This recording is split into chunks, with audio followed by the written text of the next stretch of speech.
担忧，若是注定消散的面容，这年对事无用，心中所有破碎怀中。世事纷争多少，爱恨无处可逃，可悲也上对斜阳照，却怎想拼图万千浪涛，只剩一颗也好。你我别梦寒，被风起火沙漫，细细为霜斑，再无处为心蓝。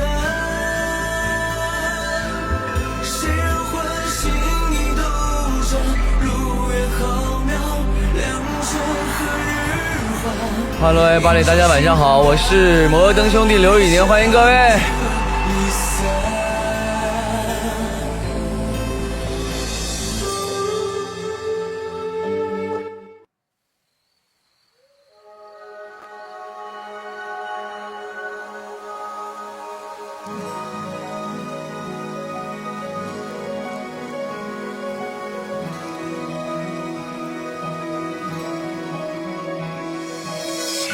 色照山岩，坠落间缠绵，绕来心几圈。三烟云漫过，彼此相交的视线，呼吸缱绻，羽花一段线，串联过尘缘，绕你我几遍。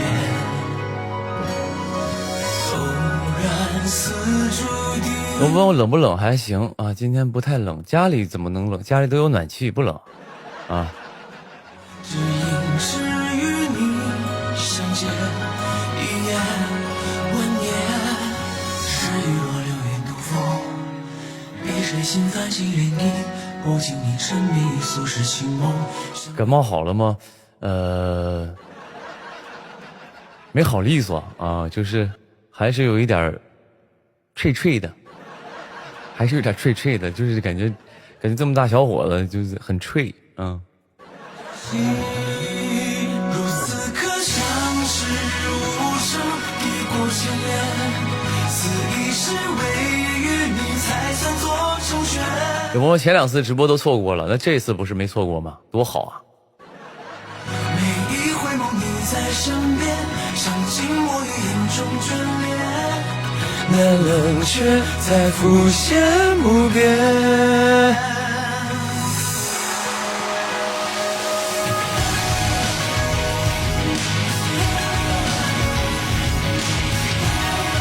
对，最近那个感冒有点严重，朋友们啊，最近我也不知道为什么，我身边的这些朋友们都感冒了，然后最近感冒有点严重，大家呢这个出行的时候可以选择再把口罩戴上啊，出门就是最近稍微预防一点，好不好啊？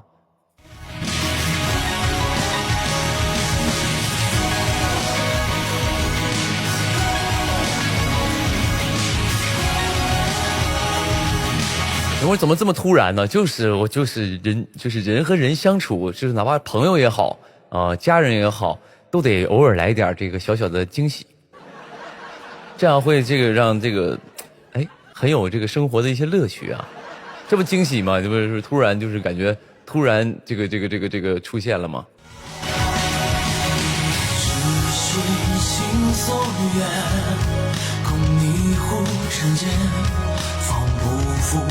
有朋友说有被惊喜到，哈哈哈，有被惊喜到，一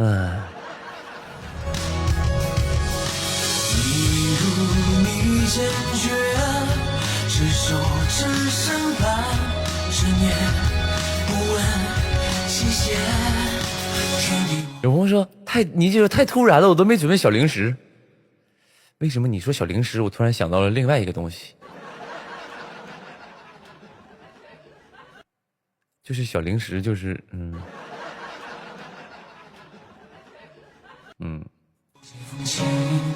似雨尽于无止境，或离去谁不能重拾归期，在半朝夕。刚有朋友说爬墙不会被发现吧？你是爬谁墙？你是从我这翻出去，还是说从别人的翻我这儿来看会儿我直播？你感觉好像是对你偶像有了一种背叛的感觉。什么叫爬墙不会被发现吧？啊，就是什么意思？没明白啊？不知道你是往外爬还是往我墙里走，我不知道是哪种。啊，没事儿，无所谓。啊，就是怎么说呢？就是哪怕说你是别人家的粉丝进来看一会儿，其实也不算背叛，啊，也算就是，因为你总吃山珍海味，你也得偶尔来点这个黄瓜蘸大酱什么之类的，蘸酱菜什么的整一整，尝一尝啊，调一调口味，不能总吃大鱼大肉，对不对？再来点素的啊，咱主打一个营养均衡啊。粗粮，有朋友说粗粮，哈哈哈。什么意思？我说我是蘸酱菜可以，但你不能说我是粗粮。我可以自嘲，但你不能主动嘲讽我，你明不明白？这是不一样的一个感觉啊！注意点啊！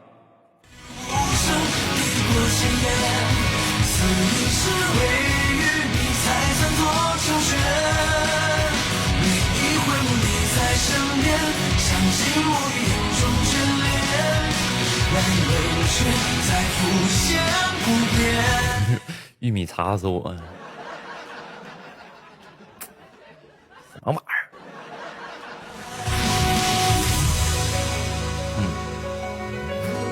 没什么，就是今天想说播一会儿，然后让这个朋友们在一个工作一天、上学一天的一个夜晚，跟我聊会儿天，然后有我的一个小小的陪伴。如果你要有事要忙，就先忙你的；如果你有写作业的朋友，可以这个先去写作业，或者是把我的直播开着，然后边开着边写，或者边忙你的工作啊。有很多朋友是手头正在有工作，你可以把我的直播开着，让我的声音陪伴你一整个夜晚。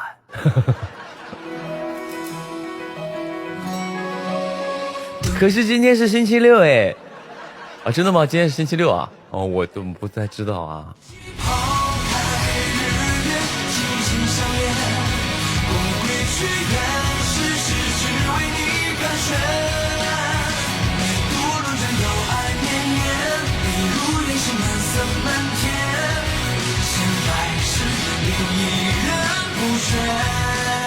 有朋友说为什么画面不一样了？是换位置了吗？哦，是吗？什么意思？是这样吗？原来是这种的吗？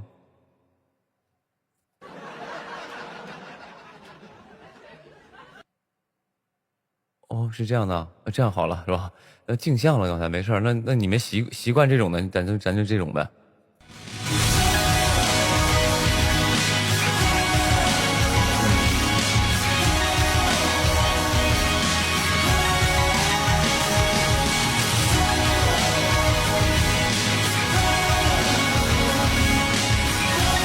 镜头比以前高了一些，没有，因为上一次不是出去户外直播了吗？户外播完之后回来，这些设备也没重新说调整一下，恢复以前的东西，所以就现在就是先弄一下，没事，咱们慢慢调嘛啊。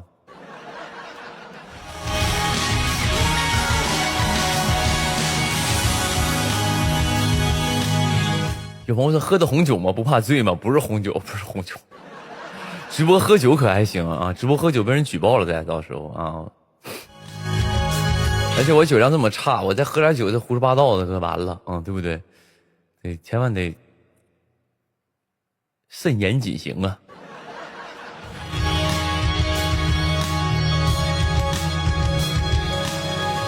没有咖啡，这我喝的是咖啡啊，就是这个瓶装的咖啡啊，喝的中药。有朋友说我喝的中药啊，我这得多么的拼呐！我这边就是身体已经楼成不行了，然后这边顶着中药给你们直播在这儿，我也太敬业了，我也啊，也犯不上啊，这边药顶着呢，然后这边给你不好好休息，给你们直播。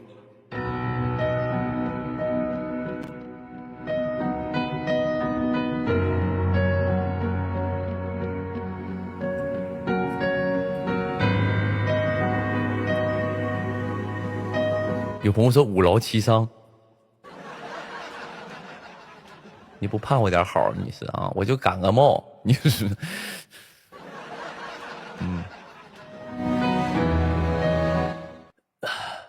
可是我的身体现在已经五劳七伤，实在不适宜再去忙活了，还是让我好好休息一会儿吧。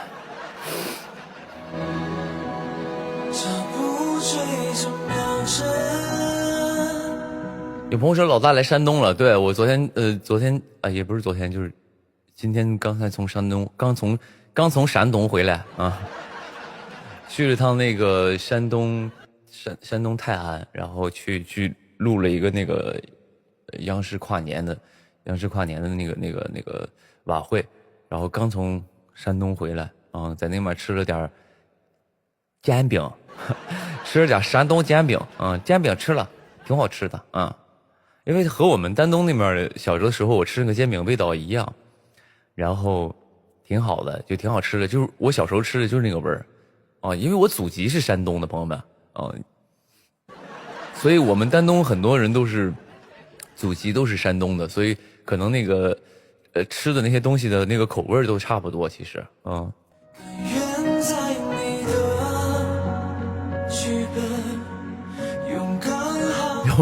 有朋友说山东骄傲10秒，也不用骄傲10秒那么短了，可以多骄傲一会儿，也没有什么骄不骄傲的，就是我想说什么呢？就是山东这个地方，我觉得特别好，因为我就会觉得人都很实在啊，就是因为昨天录节目的时候，可能没有很多是什么呢？没有很多人是我的粉丝，但是现场那些观众都好热情啊，就超级热情，而且都是一些学生在那儿啊，就可热情了。然后他不像打个比方，像我以前录别的节目或者是参加什么晚会的话，你想想一个晚会有很多家艺人的粉丝，比如说今天录制的有这某某某某某某某某某某某某某某某某某某啊，一个活动，通常这粉丝都非常可爱，就自己家的这个他的这个 idol 啊，他的这个偶像在台上只要不演出的时候，他基本不鼓掌。也不尖叫，就搁原地给他抠死手机，也不知道是这个。你想想，你钱都花了，票都买了，你去了，你鼓掌，热闹闹，不挺好吗？但就不啊，就是为了在台下表达对他这个偶像的一个忠诚度，就是台上谁唱歌不带鼓掌的，不带尖叫的，不带给喊好的，都是这种的。啊，一看自己的这个。那个偶像出来了，就必须嗷嗷叫啊，给他最大的排面，这也是正常的，都是这么搞的啊，都是这样的。但是昨天呢，去的录的那个，就是我去的时候，可能现场没有多少咱家朋友啊，然后但是那帮朋友们，那帮观众朋友们都很热情啊，都很热情。等待你下次转身，相约不是界限，拥抱你背影片刻，对自己反复确认，你是我上的旅程 No matter how long, no matter how 而且昨天那地方特别冷，你知道吧？就是山东泰安现在就是晚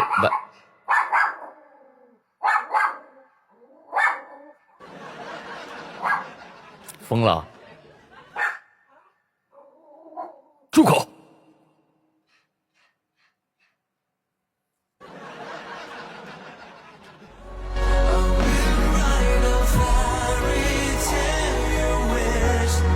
抢戏啊，抢戏！这种演员最可恨了，就是在这个剧里抢戏，人家演的好好的，他咔嗷来了，嗷一嗓子。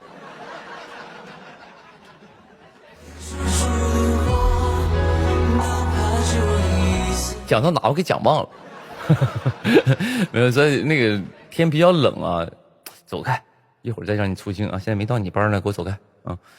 那个什么，就是那么比较冷啊，就是晚上的时候，我昨天看了一下，我还打开那个天气那个 APP 的时候，我看了一眼，昨天晚上的时候10点钟左右的时候是零下3度，然后很多那些观众朋友们都站在现场，站在那儿啊，我一站一晚上，站一下午的，都很遭罪，都很辛苦啊，他们也在那陪着我们录制，都很辛苦，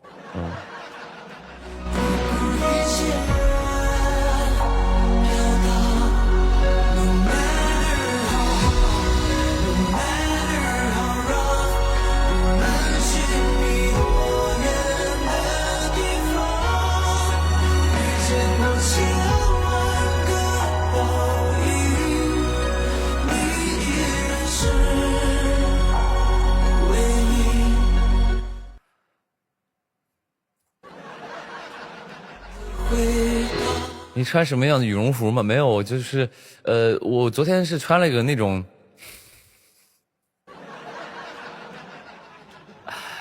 没有，因为我常年哪怕录节目录什么综艺也好，都是在棚里啊，就是唯独这次是在户外，然后呢，当时就大意了。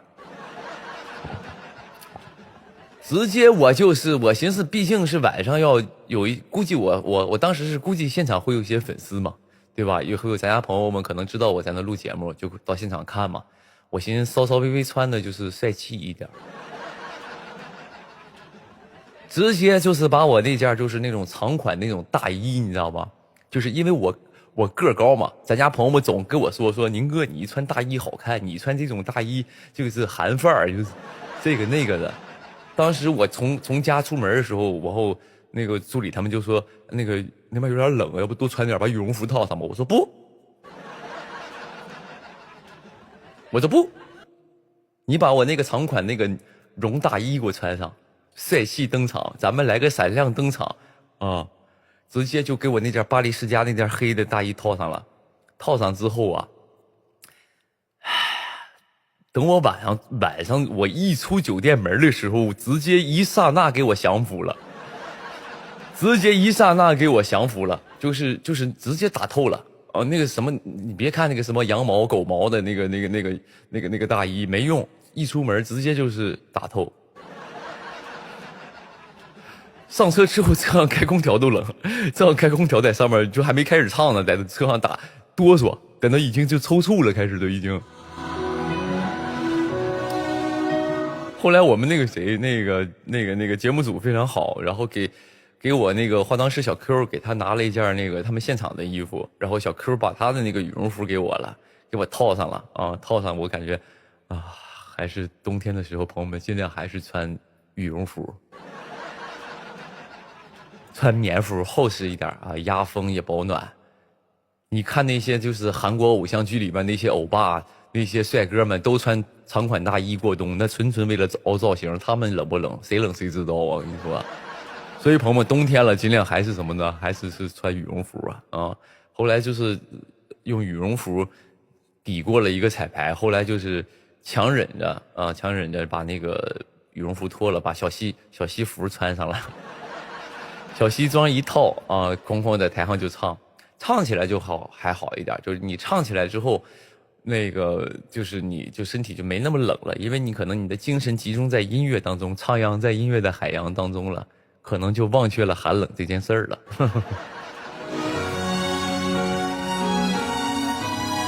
风还悬在云端，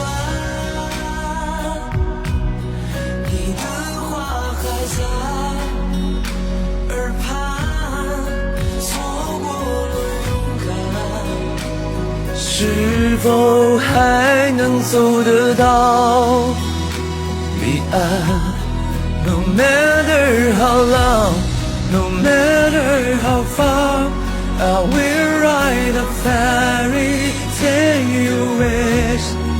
未说出的话，哪怕就一次，不顾一切要到 No matter how hard, no matter how。有朋友不是红酒，喝了咖啡啊。喝红酒还行，我酒量特别差，我要是喝这点，我当时只是脸红脖粗的啊！你们又不是没看过我喝酒，一杯香槟一杯香槟直接干蒙圈了，给我啊！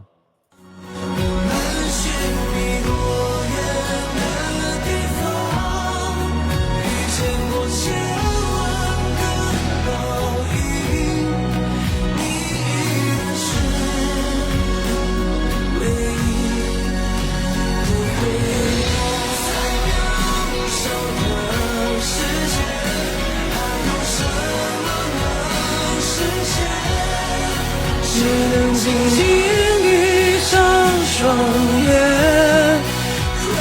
有朋友老大，我拿了3等奖学金，真棒真棒啊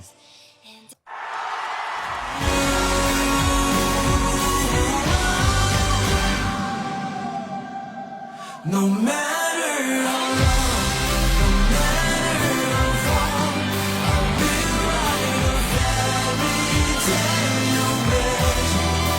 没说的话，每一次不顾一切表达。有朋友播多久了？刚播一会儿啊，刚播1分钟，刚开播1分钟，我刚刚来啊，没有错过多少精彩啊。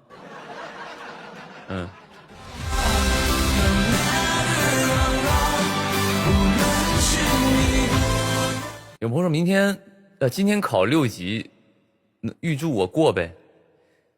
当然希望你们什么考这个英语4、6级是吧？那希望你们都能过啊，都希望你们都成功，都能成为这个非常棒的人，非常优秀的人啊。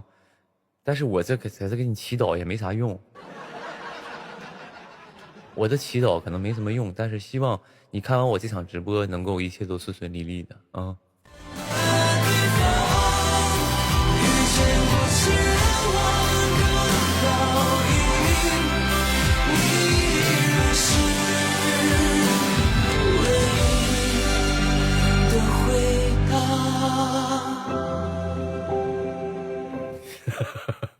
有朋友说，宁哥你考4、6级吗？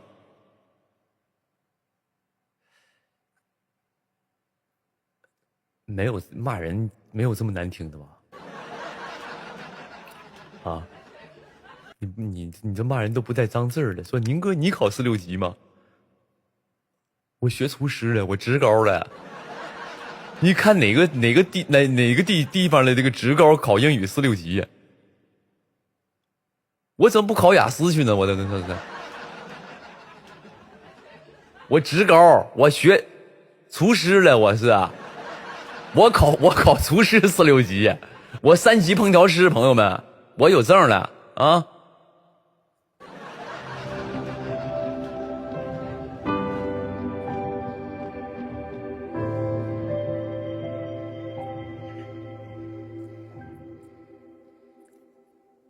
绝了！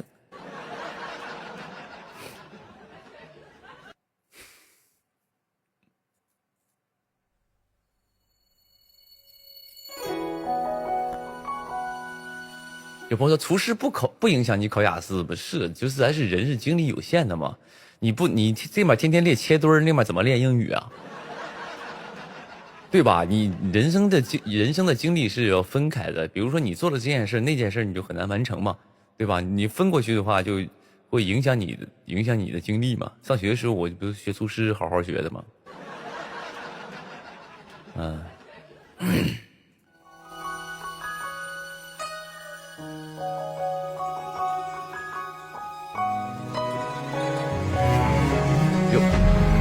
有朋友人太多了，这个留言看不到，能看到都能看到啊！我视力可好了，视力可好了。你别看我戴眼镜，你以为我近视眼，其实一点都不近视，可好了，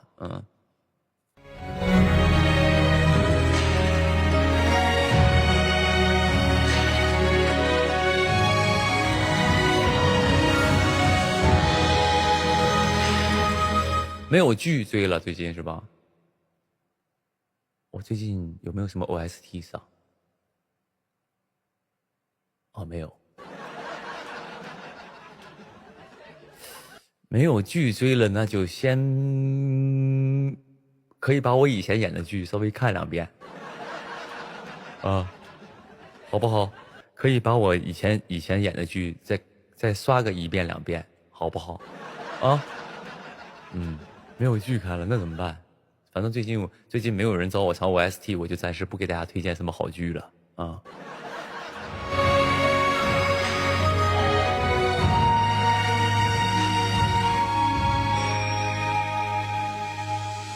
浮生若春，百度尘世悲欢，惆怅浩瀚无边岸。情至此会越长短，宁可一身孑然。天涯路，多少去而无返。有朋友说，宁哥你能不能不戴眼镜？我这啥？我这右眼长了一个那个麦粒肿，这里边啊，就这样能看出来吧？这眼睛这边是肿的，这里边长了个麦粒肿，可疼了。所以就戴眼镜，要我遮一点。我先睁着眼睛，不是眨眼睛就可疼了啊。花明月暗，怎舍得不相看？面如花灯照夜阑，石桥心散云不散，那堪相思牵绊，宛如大上火了，一场古酒一场。要怎么治？就去火，涂点那个红霉素眼膏什么的啊，没啥事儿啊。我经常的，我这人就是火大，我这人就是火大啊，就是总上火，也不知道为啥，就是火刺楞的啊。唯愿这人间辗转，半世凄寒，半世温暖，才将心碎细满，以泪消淡。隔世又偿还，落一日平凡，千山百川不敌茶干饭。唯愿这宿命纠缠，半世遗憾，半世期盼，回忆绚烂，将你目光尽染。世事的心酸，让一梦相伴，遥遥过在你余生的对岸。旁观。有朋友说这个太阳集市好玩吗？太阳集市还行，挺好的，就是他那个地方就是去了，主要是以聊天为主的一个综艺，就是去了跟熟悉的朋友聊聊天啊，然后他们跟你聊点什么话题啊，然后就是一个就是慢综艺啊，就比较聊天那种的啊，就去玩一下也挺好的。那阵正好没事儿啊。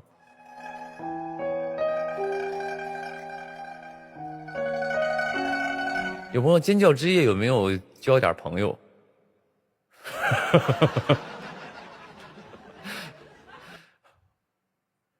这都认识，交什么朋友啊？不是都认识，就是都以前都见过，你去那认识新朋友没有啊？都在行业里抬头不见低头见的，活动总能碰到啊。就是那有什么？那有什么去交朋友的？去说哎你好，咱俩交个朋友啊？没有啊，我都还行啊。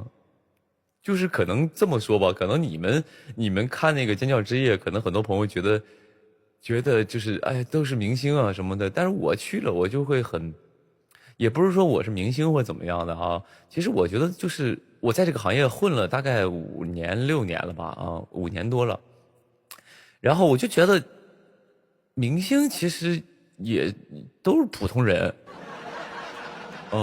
以前我也会觉得哇，比如说我第一次跟黄子韬拍戏的时候，我第一次见黄子韬，我就很紧张，我就怕他打我，因为他总那个咋咋呼呼的，我怕他打我，我怕也不是说怕打不过他啊，他虽然是从小是练武术的，但我也不是说怕打不过他，我就是怕他打我。你说我当时在考虑还不还手这件事儿。如果还手了，在剧组就闹得很难看；如果不还手，就纯吃哑巴亏也不行。所以就是有的时候见明星的时候，我也会有一点忐忑啊。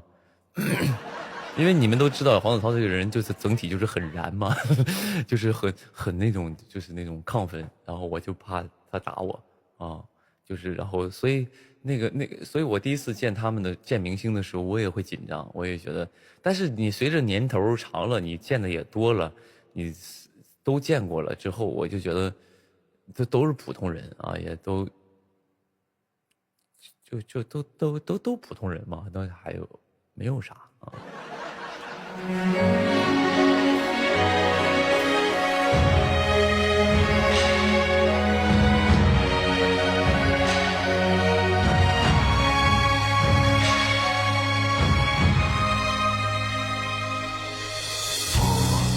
半山只愿红尘凄漫，回看年岁是一晚。雪崩，就是明星其实都是普通人，也都是人啊，都是人，我也没觉得有什么了不起的，我万劫不复还，若能护你安然，生死两端，阳谷反独苍蓝。唯愿这人间辗转，半是凄寒，半是温暖，才将心碎几番，以泪笑谈。可是又偿还，落英是平凡，千山百川不抵下个泛滥。唯愿这宿命纠缠，半是遗憾，半是期盼，回忆绚烂，将你目光尽染。世事的心酸，让一梦相伴，遥遥我在你余生的对岸航宽。有朋友嗓子怎么了？跟平时不太一样，我估计我们是太久没见了吧？你对我的说话的声音都开始陌生了，那就说明你太久没见了。也有可能是我这个麦克风调的这个音质，让你觉得有点陌生啊。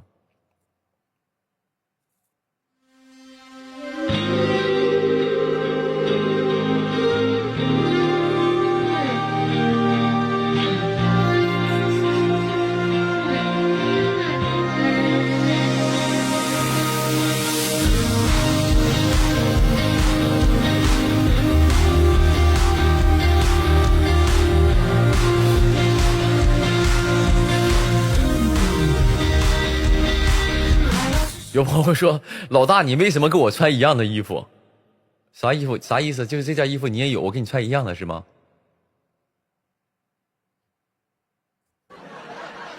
你就当我暗恋你，你就当我暗恋你行不行？我故意的，我故意就是今天找一个特别的日子跟你穿一下情侣装，你就这么认为好不好？你开心就好，你开心就好。啥叫为什么跟你穿一样的衣服？就咱俩这碰巧买到了呗。”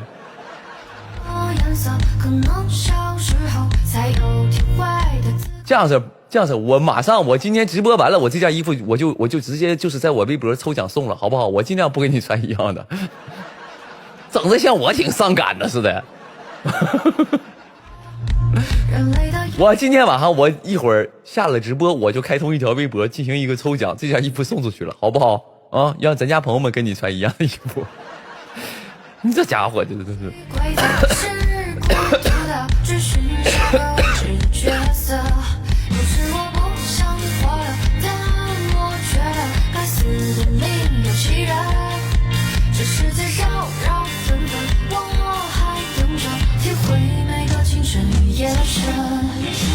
金星、木星、水星、火星、土星和黑洞，什么时候撞地球？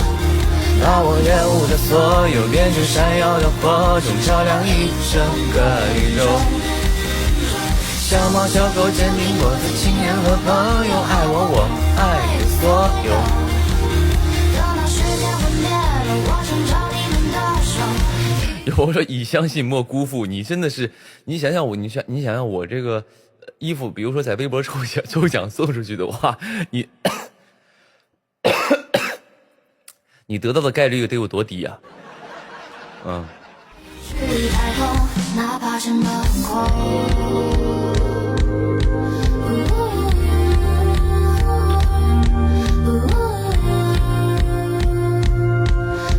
有朋友说要原味的，我身上没什么味儿，我都按时洗澡，我也洗头洗脸也洗澡，我这没什么味儿啊，一般就是都会有一些这个洗衣粉的味儿，还要原味儿啊！你这一天到晚都看些什么玩意儿？你都上网购买一些什么东西，还原味儿啊？我这个是东北酸菜味的，我这个是啊。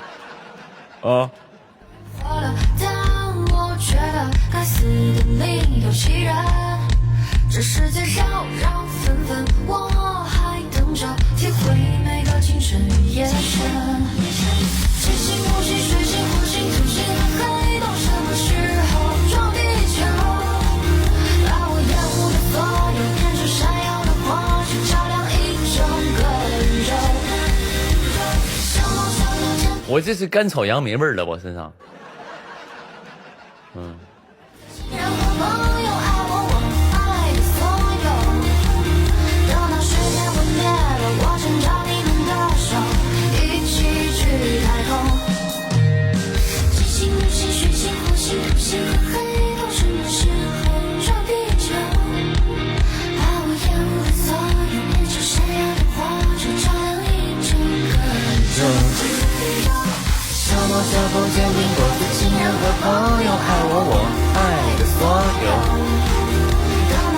吃晚饭了吗？没吃啊，今天不吃。最近稍稍微微减肥，然后调整一下这个身体什么的啊。刚有朋友说怎么又直播了，错过了啊，这个怎么？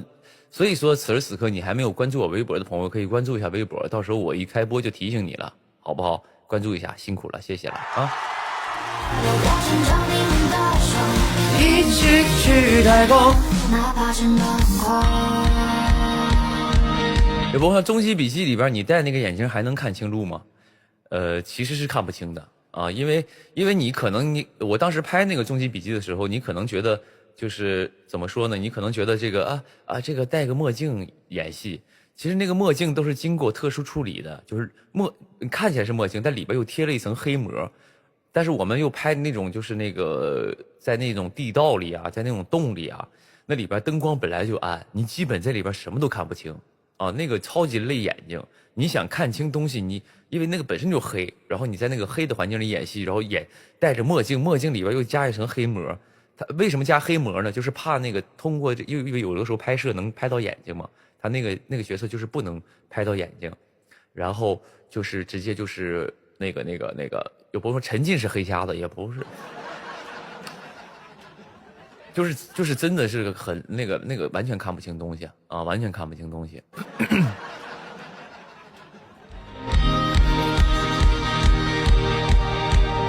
有朋友说那不用化眼妆了，哇，那个戏拍的可轻松了，就对于别的戏来说，因为那个戏基本不用化妆，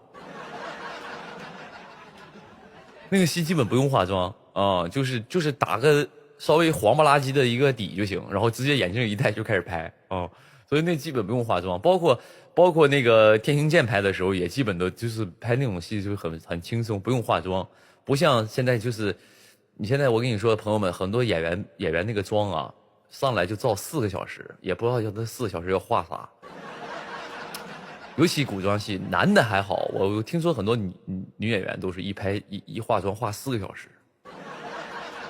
甚至有5个小时的，就是这样的。我就觉得就是很辛苦，他们都是很辛苦。你想想，早上光出工化妆画5个小时，画4个小时的，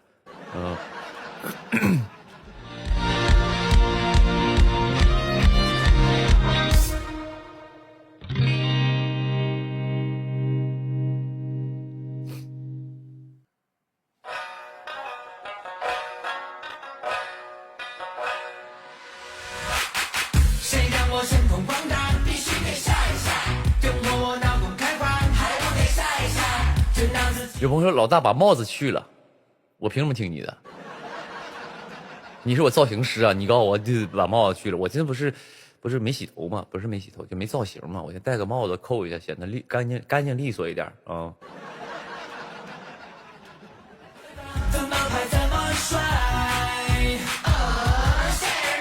心情好出去耍耍，随手给晒晒，公园里小草花花，那不得晒晒，分享快乐变天下，越奇怪越可爱。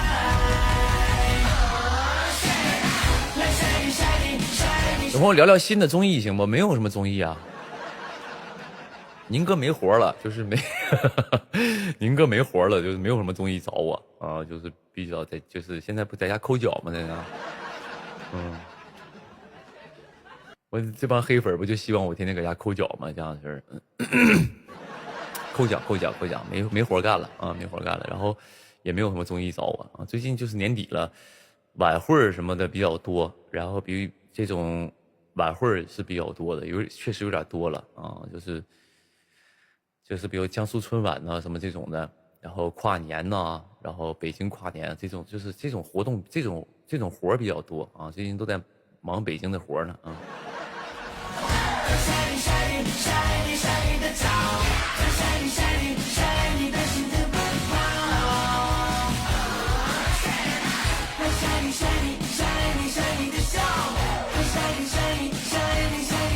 演唱会首站在哪儿？不一定啊。演唱会呢，就是怎么说呢？我不一定，有可能是在武汉，有可能是在北京，不一定。到时候就是演唱会这东西，大家可能不太懂啊。给你们解释一下，就演唱会这个东西呢，你说开呢，其实很简单，最难的是什么呢？最难的是申请场馆，也不是说难啊，因为它这个场馆都是你，比如说这个行业不止你一个艺人吧，对吧？你有几百个艺人在开演唱会，你们都不知道而已。所以呢，你比如说你要在北京开，北京几个场馆呢？就是，但基本我要开，肯定要在北京五棵松开嘛。那五棵松打个比方，我想3月份开，那3月份的场馆如果说都定出去了，那你怎么办？你就开不了啊，那你就只能先开外地的，你先开别的地方，比如说你开上海我肯定就选择梅奔嘛，对吧？梅赛德斯奔驰啊。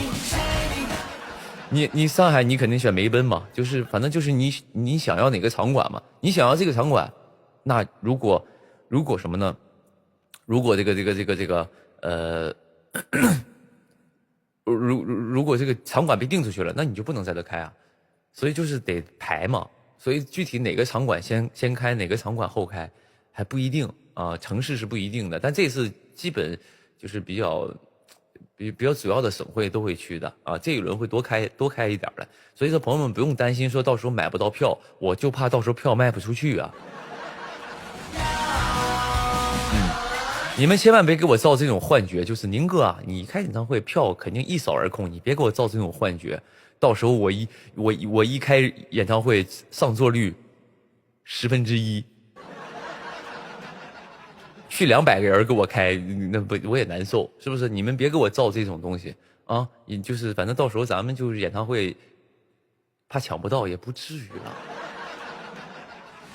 我谢谢你了，也不至于了啊！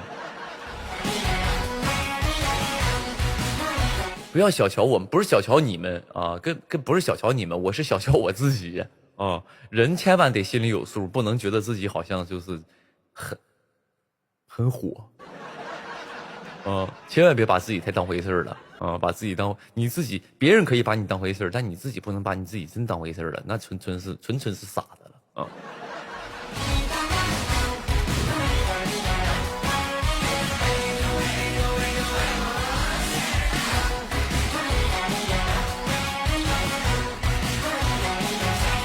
有朋友会说你哥为什么给我戴相同的帽子？你是不是暗恋我？你就是这么想啊？你天天就给我，你现在脸上就写了4个大字：自作多情。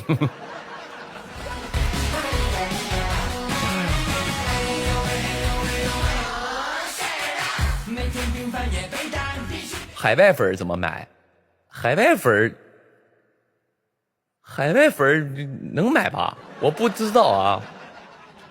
海外粉那你就回国来看呗。啊，应该是能买吧。可以买的啊。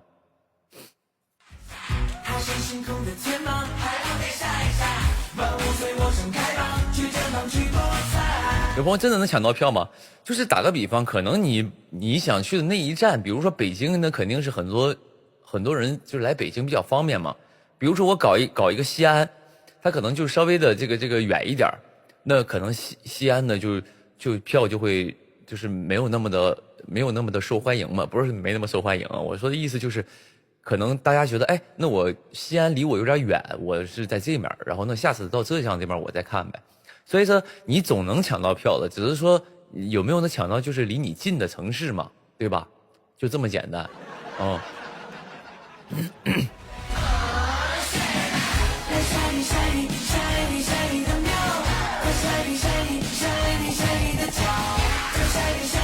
有朋友说麦克风声音小是吧？那我离近一点啊，这样就好了是吧？嗯。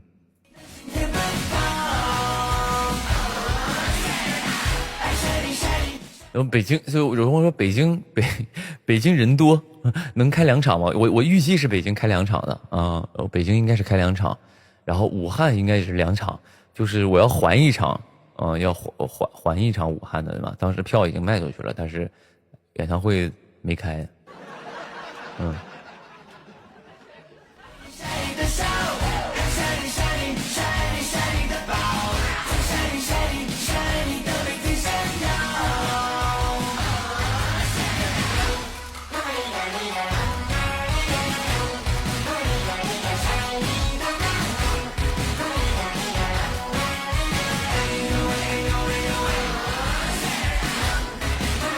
到时候看吧，因为我当时有朋友说哪个城市2场，比如说这个城市票卖的特别好，然后还有很多朋友还想看，那可能这个城市就加1场，这个都没事儿。所以说你们千万不用担心什么呢？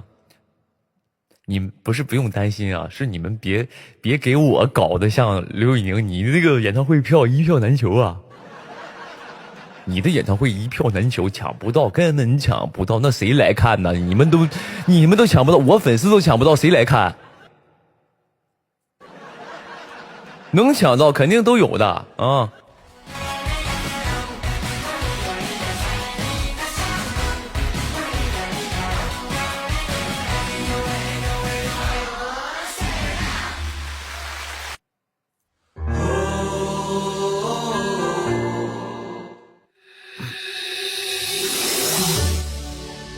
有没有黄牛能抢到？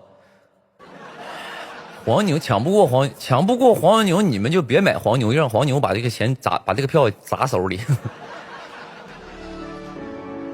嗯，然后到时候他们一看都砸手里了，说刘宇宁的票好像不太好倒腾黄牛，然后他们就不买了，然后到时候你们就哐就来呗。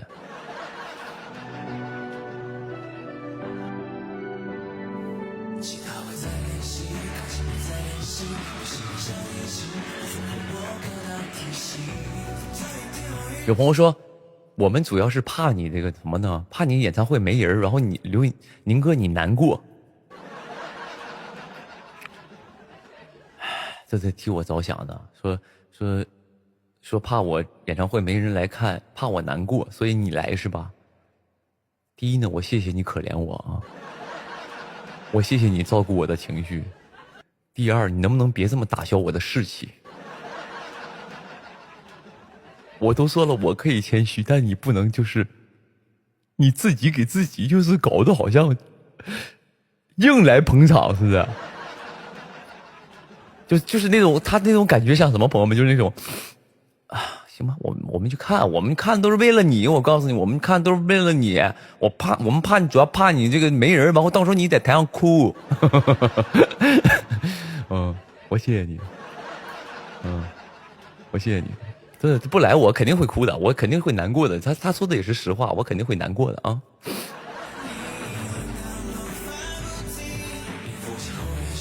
是因为我毕竟是给你们开的，我也不是给鬼开的。我当时就是一开演唱会，下面全空座，我给鬼开演唱会，那我也难受啊。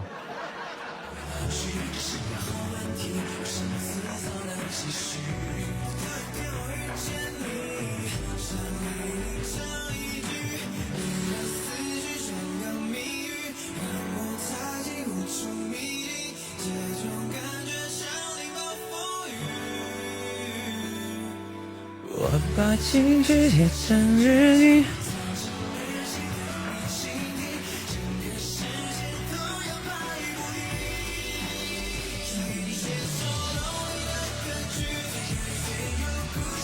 你说老大你感冒了吗？没感冒，感冒好了已经，这好差不多了啊。昨天还大鼻涕狼藉的，今天就好了，今天好多了啊。我现在要是很难受的话，我也不会说晚上过来上来直会儿播了，啊，就是想说上来跟你们聊会儿天啊，咱没啥事儿，我唠唠嗑啥的就闲聊啊，然后。过一阵要不忙，我再给你们搞一场什么这个康乃馨5.0什么之类的，都有可能啊。我可能搞点好玩的东西，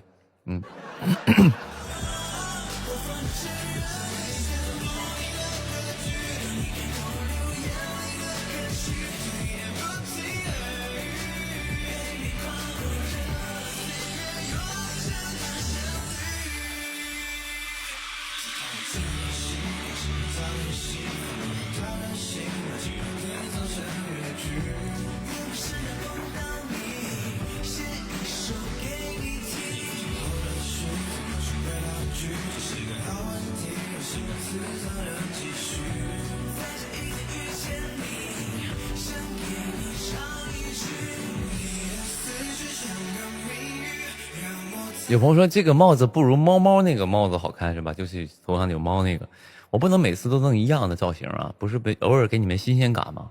啊，就是得有点新鲜感啊。有朋友说为啥好大的电流声？你们能听到电流声吗？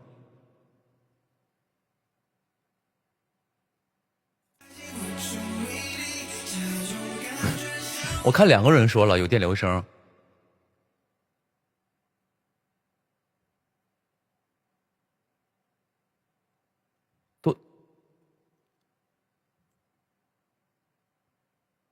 有电流声吗？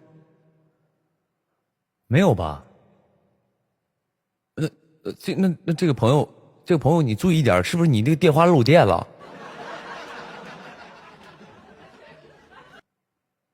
哦，不是，我知道大概是什么意思，就是因为我放歌的时候，可能这个歌的低音比较重，然后他那个耳机不太适应，所以它会滋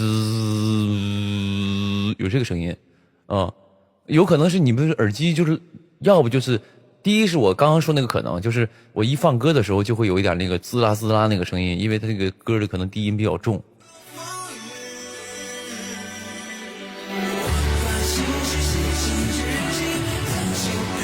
对，就可能是有这个。第二可能可能是你电话有点漏电了吧？啊，有朋友说被宁哥电到了，我去你！别说这么油腻的这种话题啊！你在对我放电，我没有啊，我这小眼睛巴撒的，就是放不了电。还是说有可能是这朋友对我很来电啊？就是你们看没看那种，就是那种，就有一些影视剧，2个人一对视，中间就有那种电的那种火花，滋碰撞那种的。他估计是他看我就是冒火星了，他看我看的眼神冒火星的了，包括导致他什么呢？导致他这个耳机受到干扰和电话受到一些磁场的一个干扰了啊。女人，你是在玩电？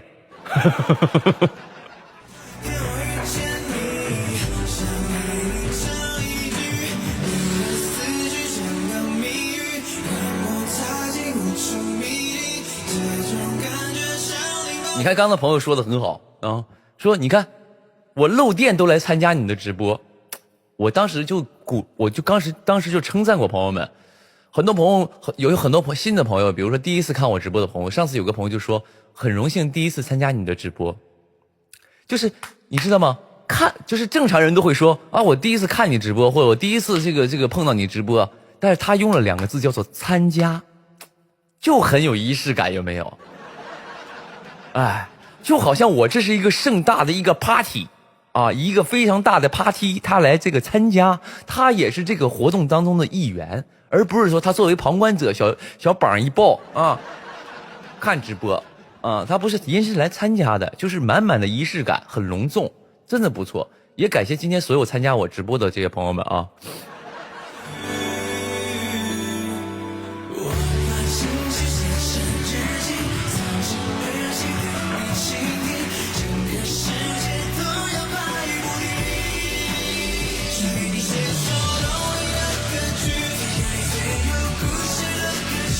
哎，就是参加，很有仪式感。你瞬间说，宁哥，我今天参加今天我又来参加你的直播了，我瞬间就是隔着屏幕，我都感觉你把晚礼服穿上了，我都感觉现场的小伙们就是都是西装打领带，都是那种就是非常的西装笔挺，女孩全都是那种大长尾的那种就是那种晚礼服，在看我直播，拿着小手机绷着，穿着晚礼服，啊，都是这种感觉，啊。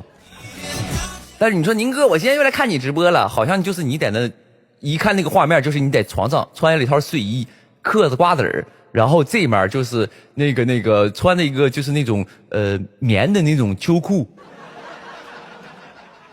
上面还有这个小白兔、小猪啊什么这种的，那种小棉裤穿上之后，上面也是摁扣那种小棉衣一套，然后坐在这个躺在床上半躺着看我直播，拿着手机。要不是这种的，你说参加的话，那纯晚礼服啊，可能都带一个非常昂贵的宝曼兰朵的首饰。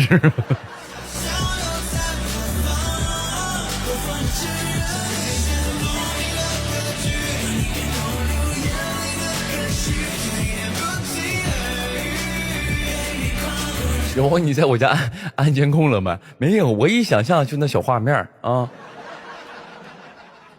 我还少说了一句呢，就是小床上一躺的小棉衣棉裤一穿啊，有一点小小的发黄，棉衣棉裤有点一个穿的有点黄了，然后当时就是头也是2天没洗，有一点乱糟糟，但是就很有这个居家的感觉啊，就很有居家的感觉。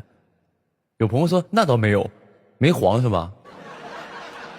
不是说就是弄脏那种黄。不是说那个睡衣说穿脏了，是白衣服，你这个东西在家老穿时间久了，它都会白的东西，它就是有点反黄那种的。它不是说那个什么，不是说那个纯说你当时你是在家不洗它，就洗反复洗，有一洗黄了，就是你洗的时候没加那个巴斯消毒水，你没去咬它啊，就那种感觉，你知道吗？有点微微小黄。还有一点小气球啊，就是那种上面有小气球那种的，有点那种感觉啊，就是不知道啊，反正就是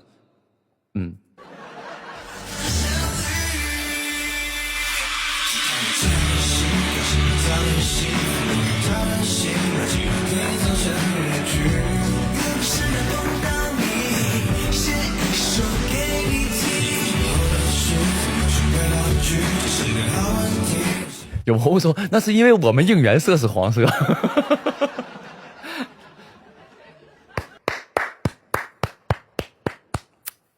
细节，你这个浪漫的家伙，故意把小白睡衣这个是穿黄了，就是为了给我应援，哪怕是在看我直播，也要穿一套我应援色的小棉裤。好的啊。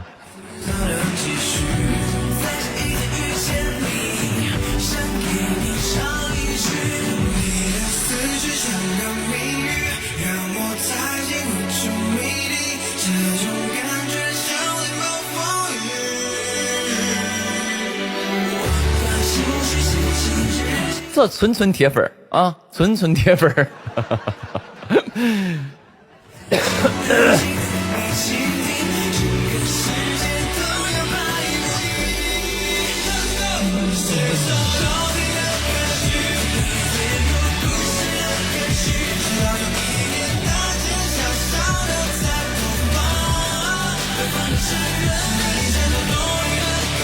有朋友说我脸都是黄的。脸黄这玩意儿，你就可能是砂糖橘吃多了吧？别吃那么多的橘子啊！橘子吃多了真容易脸黄、皮肤黄啥的啊！少吃点砂糖橘儿。脸都黄，脸黄你妈有朋友牙黄，你多刷牙嘛，你美白牙膏什么的整一整啊。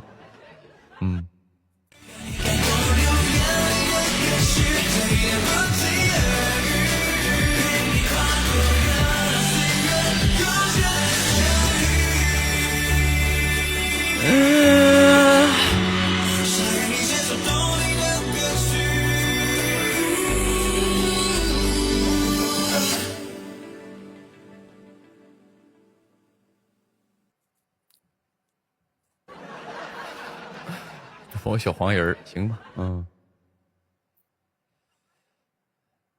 找个 BGM，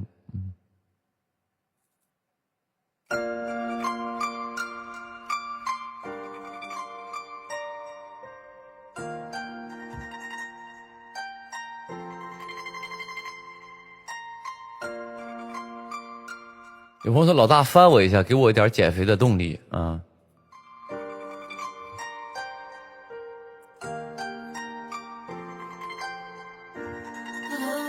加油加油，祝你减肥成功啊！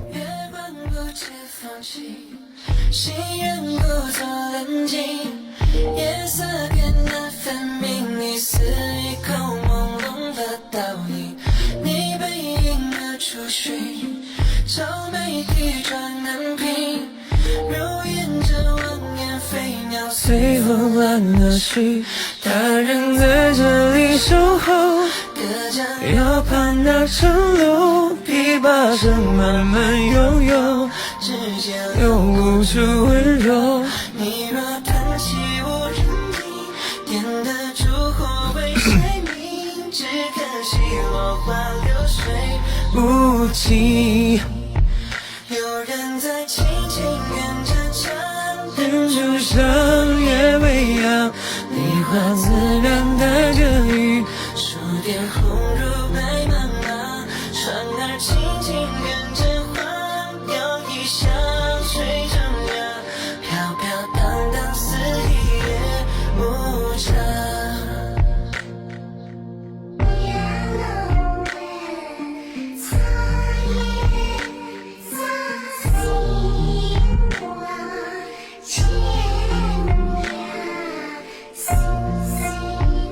真的有电流啊？不会吧？那可能是我这边输出的比率太大了，我怕你们。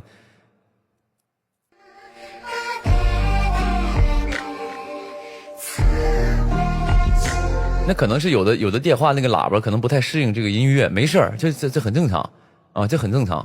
有的有，肯定是有的啊。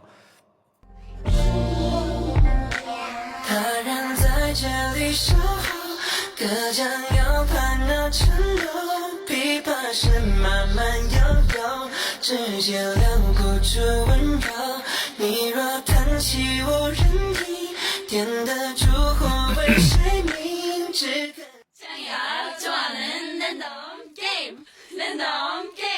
Game start。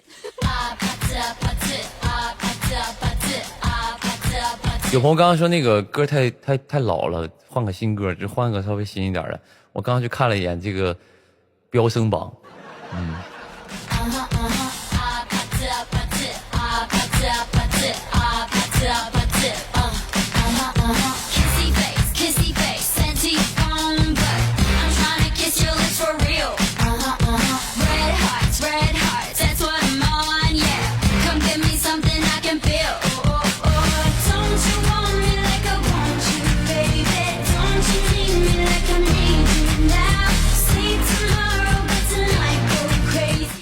有没有说宁哥可以讲讲澳门那次拿奖吗？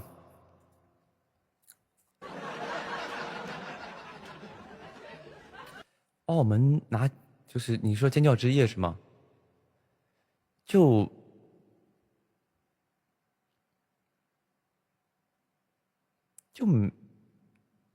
很正常啊，就是没有，就是因为我经常参加这种活动嘛，然后就是比较特别的，就是可能是那个比较特别的是那个一念关山嘛，就是他是进那个荣誉殿堂了嘛，因为你看一共去年才3部戏嘛，对啊，一念关山占了一个，然后就还挺开心的啊，就挺开心的嘛，对，就比较算是比较特殊的一次吧，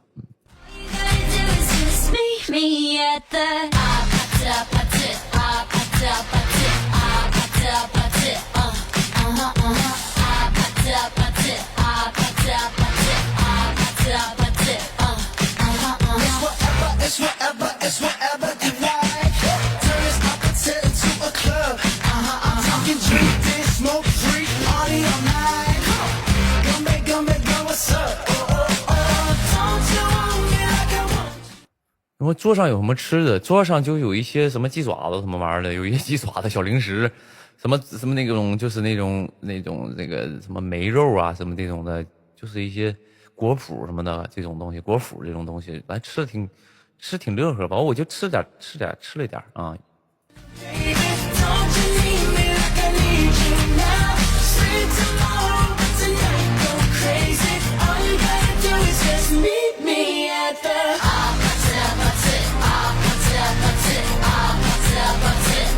然后那天舞台挺特别的，那也当然挺好的，感谢人家给我设计了那么一个舞台，还挺有意义的。它就是一步一步的啊。一开始我是观众刘宇宁，对，就是这样的。他就是有一个从观众到歌手，然后再到演员，然后后面再到什么就不知道了。他就是有一个比较串联的嘛，用这么一个节目把他很多破万的剧啊串联到一块儿，然后也把我的一个小小的身份的转换也诠释了，就挺好玩的，挺有意义的一个舞台吧。嗯。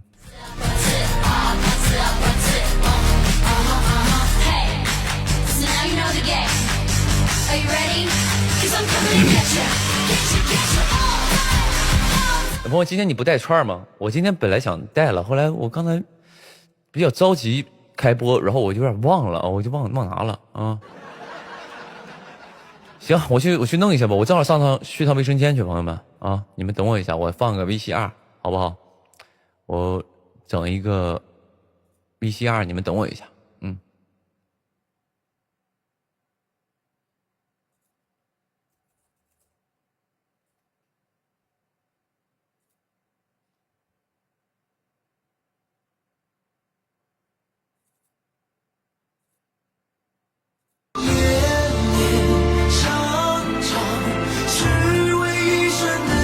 啊，这个只有预告啊。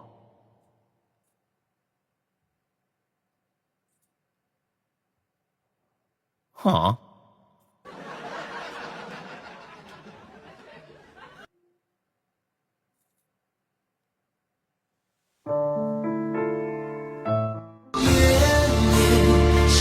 他这没有，他那个没给做这个 MV， 那对不起了，我就放个别的吧。嗯。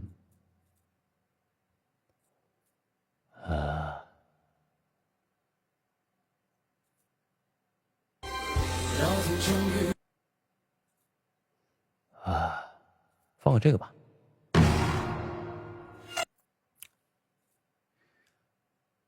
这个可以。放个 VCR 啊，朋友们，我那啥，我去趟卫生间，正好我把串拿了。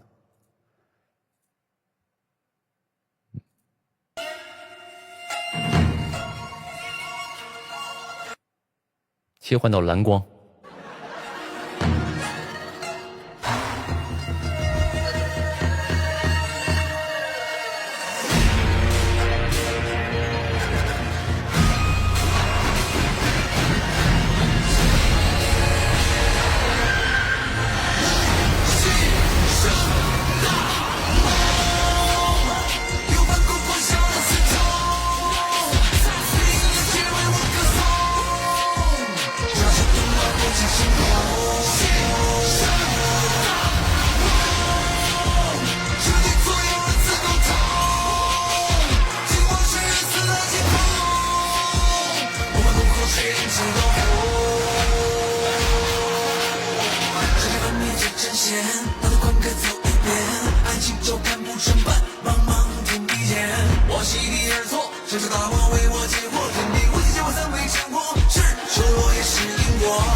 对愿这人间辗转，半是稀罕，半是。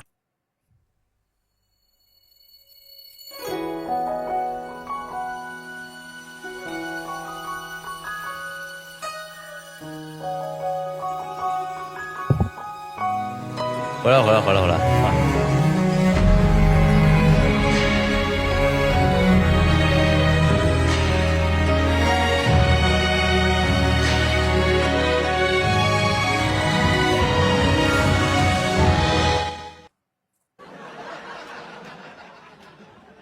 给串儿带上了啊！有朋友不说今天怎么没带串儿啊？得把串儿带上啊！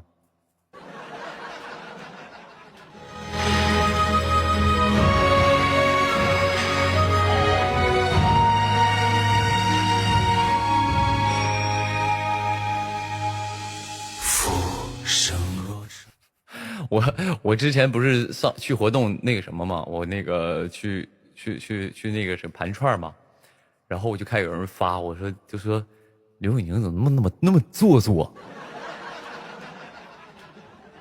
啊？你看其他艺人谁在那盘串，就他在那盘串，人都玩手机，他搁那盘串，真做作。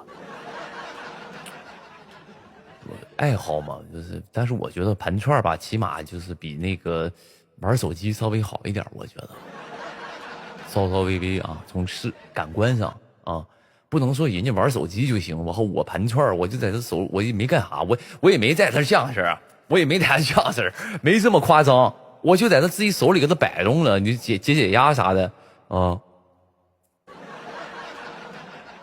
都杀了，没必要啊。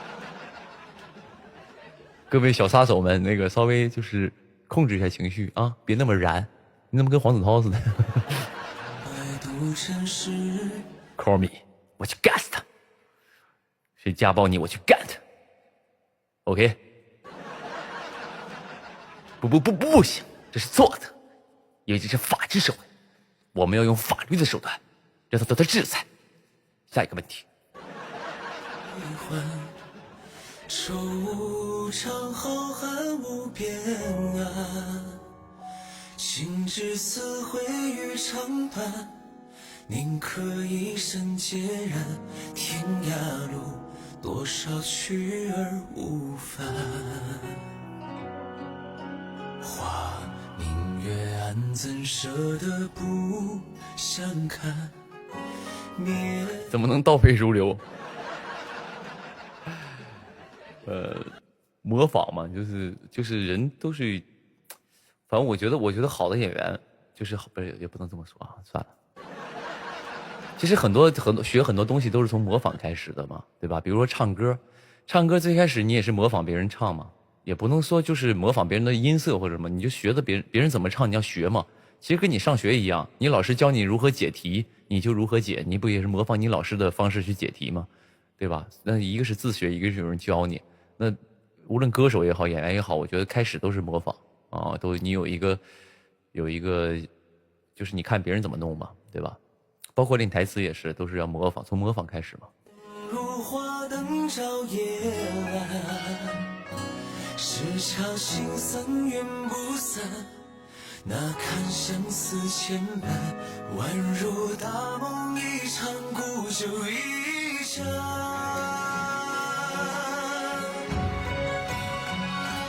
上热搜了，真的假的？不会吧？我看一眼。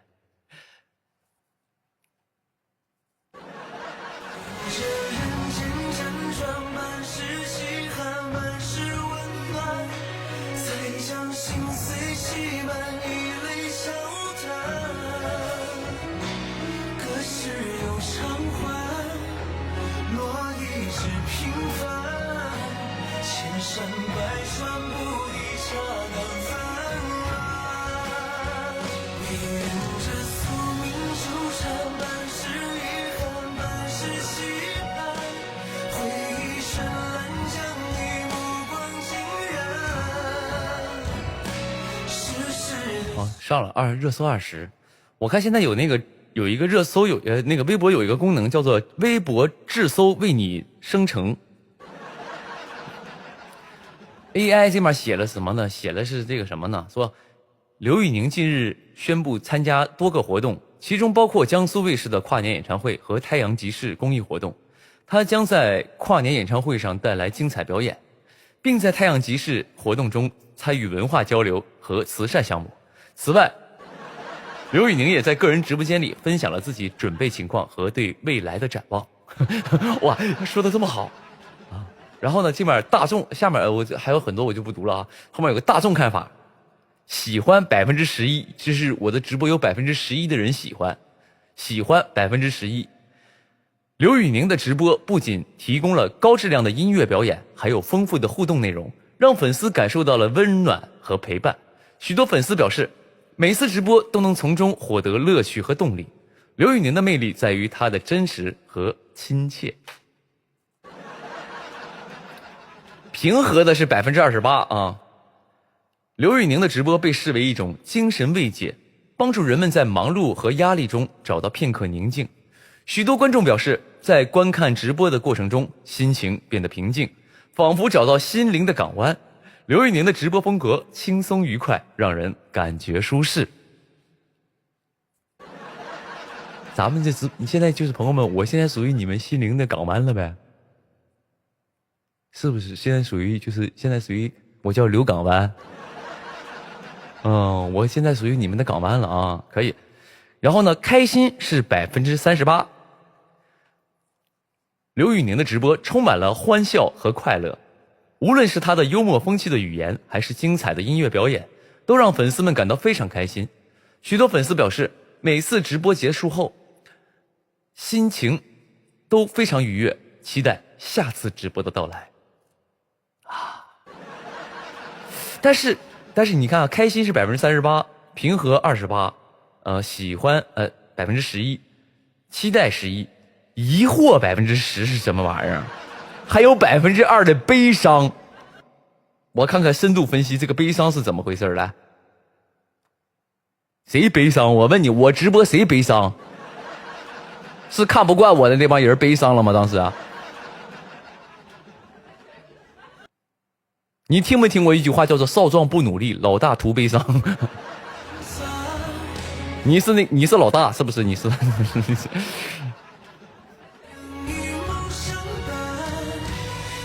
怎么还有2%的悲伤呢？谁这么悲伤？大夫给看看。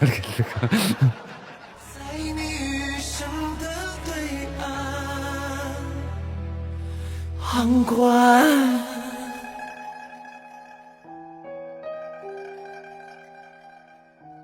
这是奇怪，我直个播你悲伤什么？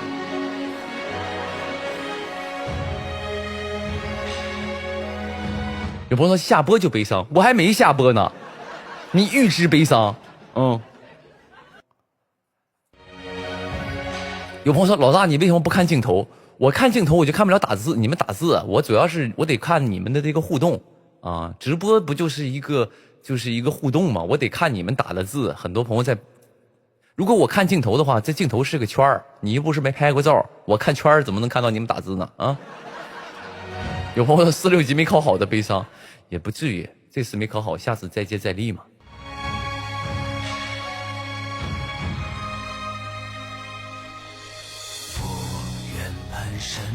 有朋友说我妈说你长得嫩，好人。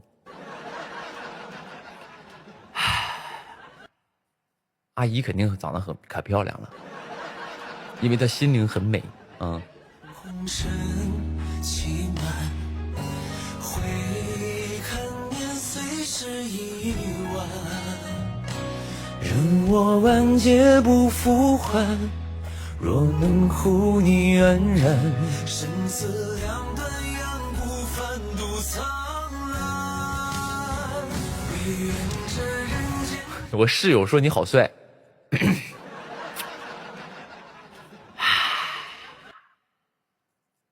中国好室友，你室友很有眼光，真的，你室友是真的很有眼光啊！跟他好好处啊！生活当中，比如说你室友不是吗？他说我长得很帅，你这样式儿，那个什么平时啊，就是你宿舍里买那些什么卫生纸啊、什么香皂啊那种的，就是人要是用一点，你就给人用一用，好不好？给宁哥个面子啊！你要是确实说，你说宁哥我买卫生纸，我也确实有点这个心疼。你这样子，你联系一下你在所在群的管理，你让这个管理联系我这一块，宁哥这个卫生纸这块给你报了啊！因为我前2天发现淘宝积分可以换好多卫生纸，淘宝积分可以换卫生纸、换纸抽什么的哦。到时候宁哥给你换一点，你这样子，你跟室友用啥东西，你跟他好好用，你给他用啊，别抠。是温暖，才将心碎挤满以泪消弹。可是又偿还，落一直平凡。千山百川不抵下个凡人。历练着宿命纠缠，满是遗憾，满是期盼。回忆绚烂，将你目光惊染。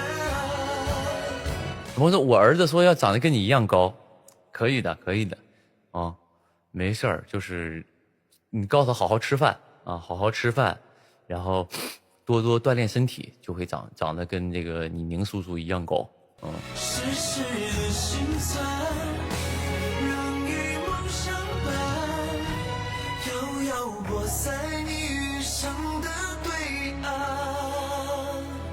有朋友说，我5岁的姑娘说喜欢你，问我是不是真人儿？我是真人儿啊，小朋友，小朋友，我是你的宁叔叔。今天我给你讲一个小马过河的故事。在很久很久以前，有一只小马。也不知道为什么，我们小时候听人讲故事都是这个调调。也不知道为啥，就是谁规定的，凡是给小朋友讲故事都是这个调调。我不知道你们听没听过。比如说，我给你讲一个小马过河的故事，这样讲不行。我亲爱的小朋友们，大家好，我给大家讲一个小马过河的故事。就非要这么说，也不知道为啥。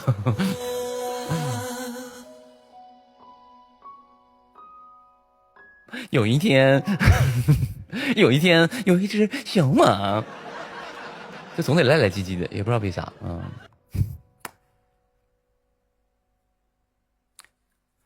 我弟说想拥有一双你的眼睛。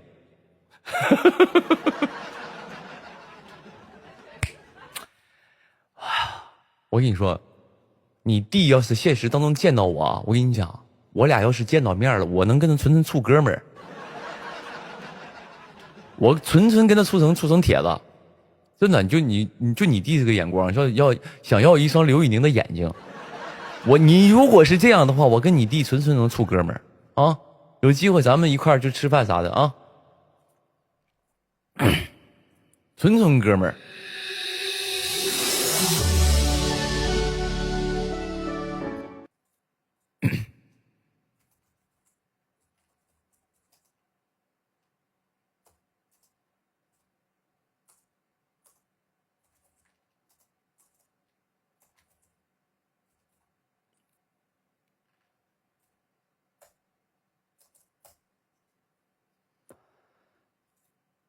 为什么，朋友们？为什么说这个朋友是？因为他懂，因为他非常懂什么是真正的好。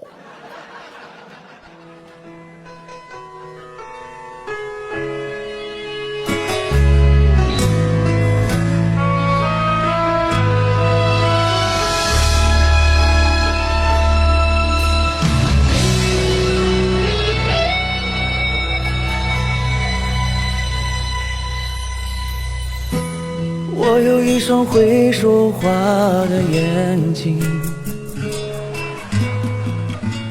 我有善解人意的心，不知天高地厚的我的微笑总是让你为我着迷。我有一双深情的眼睛，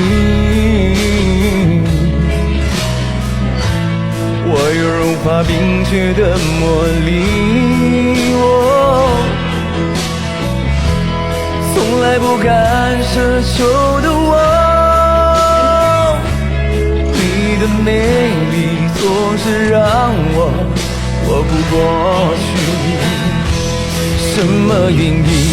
你的发梢总挥之不去，我的世界什么时候开始昼夜难分，翻天覆地来去，都是因为想你。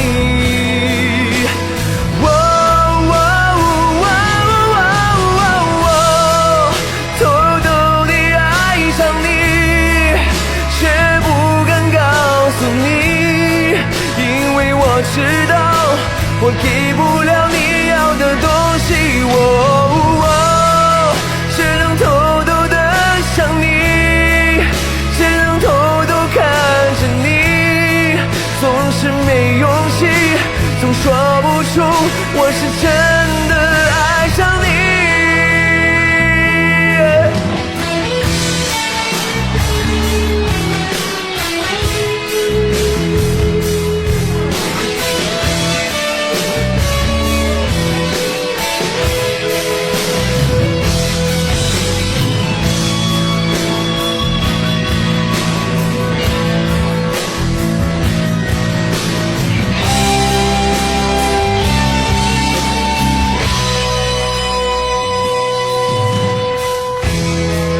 一双深情的眼睛，你有融化冰雪的魔力，从来不敢奢求的我，你的美丽总是让我活不过去。什么原因？你的发梢总挥之不去，我的世界什么时候开始昼夜难分，翻天覆地来去，都是因为想你。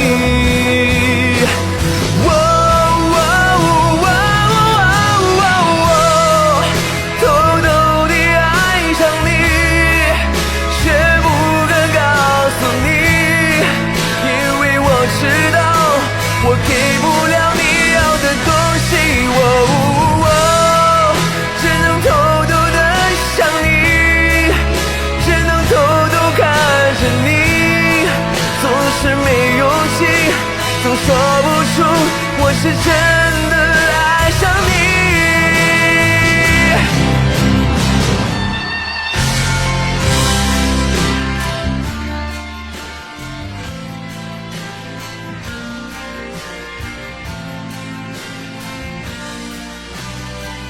故意借一个话题唱首歌啊，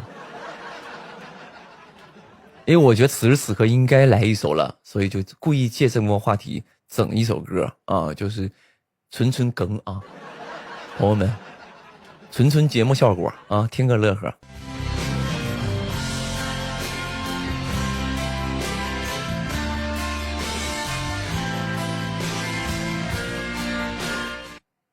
夜的安静，雨的呼吸，是因为你变得动听，深藏几曲，想念秘密心里，到嘴边却只剩春雨，绯色的你，明媚的你。有朋友听说你学跳舞了，听谁说的？没有啊，没学，真没学，就是跳舞这东西我就放弃了啊，因为有些东西你可以去尝试，有些东西可以去努力，但有些东西真的是没必要啊。有朋友说宁哥啊，你找个明星连麦，为什么？找个明星连麦，就是我蹭蹭人家热度呗。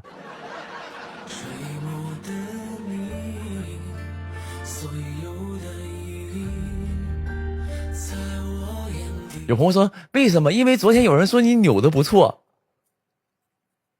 啊，昨天估计是那个什么，估计是我唱歌的时候就是扭了两下，他说我这个扭的不错，就意思你是不是学跳舞去了？你们是真好糊弄，我就扭那么两下就觉得好像是我在跳舞。有朋友说你跳舞像打拳，我想给你一拳，我想一拳给你打墙里，我想一拳。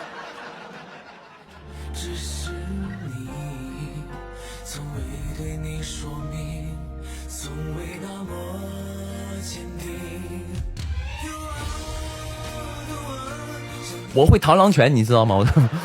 我会猴拳，我直接给你一拳。哎，我想你跳舞像打拳。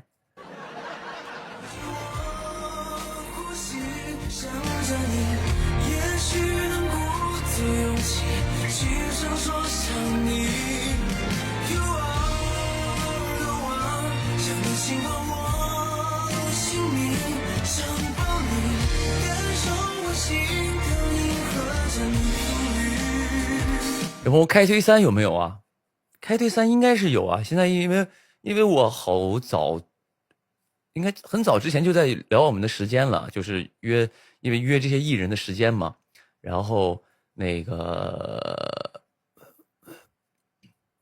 就是约时间嘛，就是说那个，因为我们的档期得凑到一块儿去嘛，凑到一块儿去才能录嘛，别到时候我有人在剧组请不出假来或怎么样的，就是反正就是应该是。据我所知，就是我问他们了，有的时候能碰到他们。我说那个如果今年再录的话，来不来？他们说来啊，一定来啊！啊，前一阵儿跟那个白宇吃饭的时候，我还问他了，然后他说节目组跟他说是找他了，但是他不一定有时间。我说有没有时间也尽量来吧，因为我们一块玩挺好，挺开心的。他说到时候再说嘛，所以应该是会有的啊。因为去年播的还挺好的，就节目就是这么回事，你节目播的好就会有下一季，播的不好也没人投你。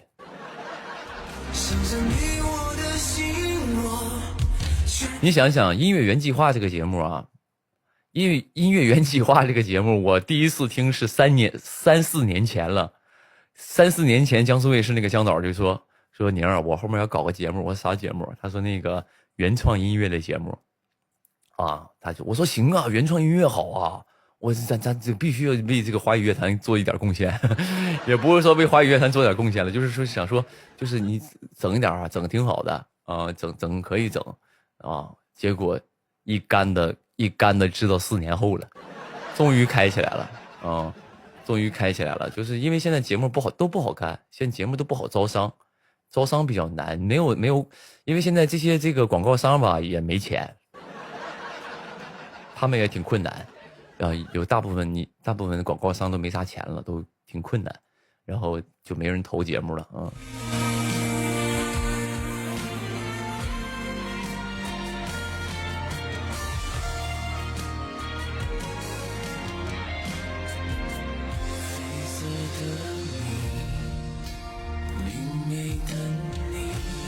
我说脖子怎么了？阴影啊，这阴影没事，我这是这个麦克风的阴影。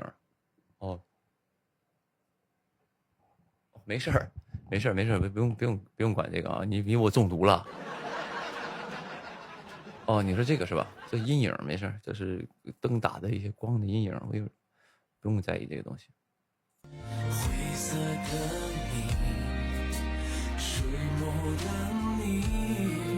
因为本来音乐原计划我是常驻的，但是那个时候正好在剧组拍戏，所以就没时间，然后就没去得了，然后就后面飞了几期啊，就是所以综艺这东西都挺难的啊，不好开啊，因为嘉宾都挺贵。原计划有第2季吗？应该是有啊，应该。大家就是我跟朋友们说啊，每一个节目在做的时候都会跟大家说有第2季啊，都会跟大家说有第二季的。为什么呢？因为大家都希望有第二季，因为一个节目的形成从开始策划到筹备到所有的这个敲定演员和整个的比赛流程什么所有的东西，一个完整的节目做下来需要花费很多的人力和心力的，然后也要投入很多的资金的。所以呢，他把这个模式固定好了，那下一次再做就去复制，然后或者再升级就好了嘛。所以他做完一个节目都是一个很重要的一个东西。所以他一定会想要做第二季的，但是呢，问题是第二季如果招不到商的话，就是招商这块如果有点难的话，就那啥了，就可能就先搁置。就像我说那个开始推理吧，开始推理吧，我们当时录完就说咱们开始推理吧，第二季见。3年之后。在我眼里只是你，从未对你说明，从未那么哎，就是这样。所以呢，也包括像录开始推理吧第二季完事结束，咱们开始推理吧第3季不见不散。啥时候不知道，其实啥时候是不知道的啊。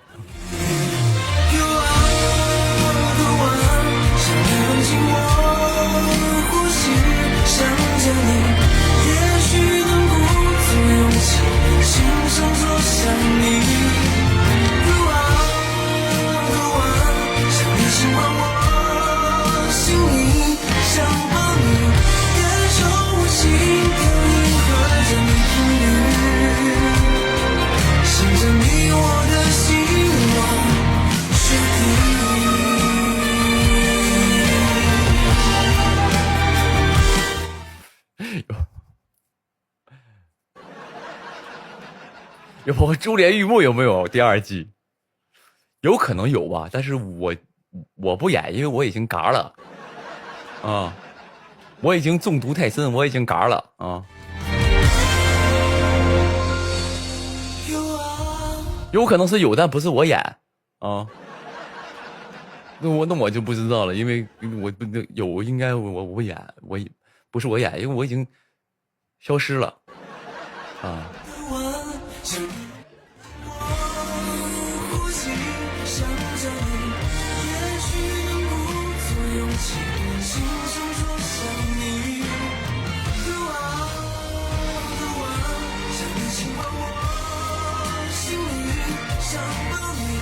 有朋友说燕子京只能是你呀，倒也没错了，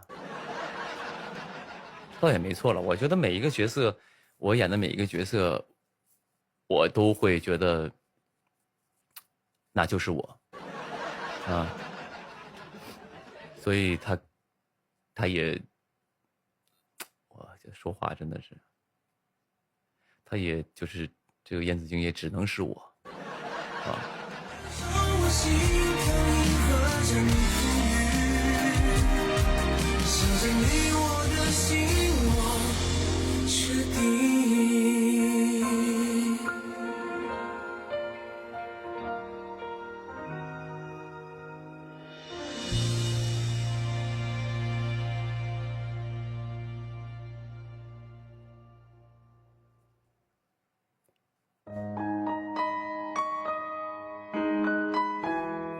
有朋友一念江南你演吗？跟我没关系啊。我都宁远舟已经也嘎了，宁远舟已经就是成烤串了，已经，他已经就是成烤串了啊，就是有点像那个，就是那种已经就是你们家里就各种签的插进去了，都已经就成烤串了，所以跟我没关系。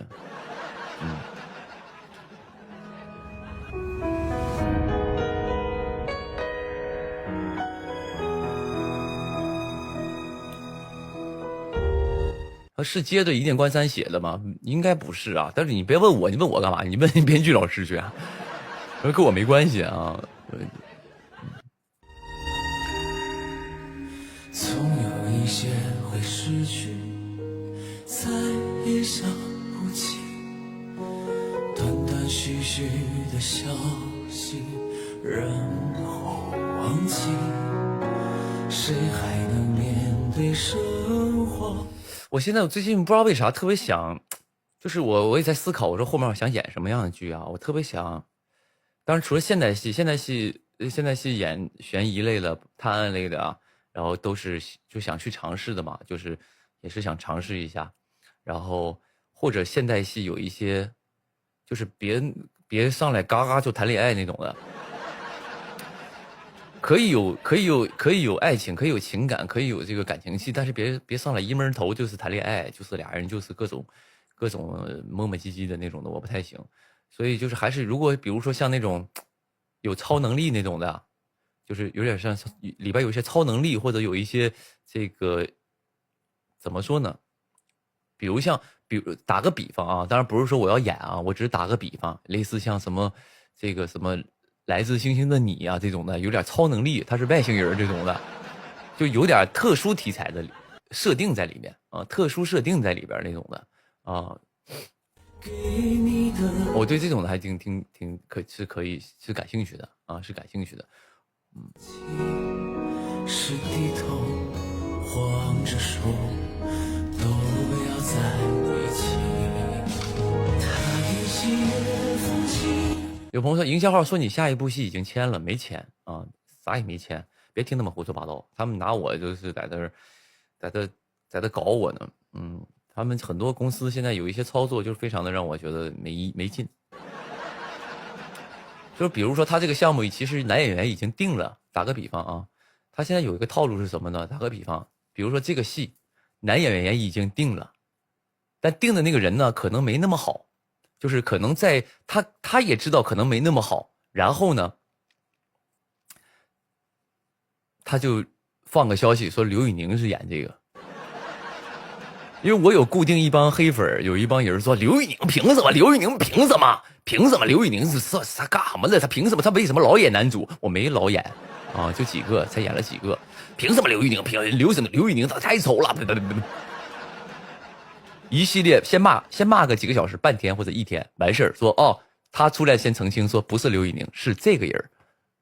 结果这帮人已经高潮完了，已经该骂该损的已经完事了。可能他再宣的那个男的可能没那么他们心里满足，但是已经骂了刘宇宁了，那只能认了呀。哦，那他行啊，刘宇宁就不行，他可以，就是你知道吗？他们玩这个东西了，所以就是拿我先这个开一刀啊。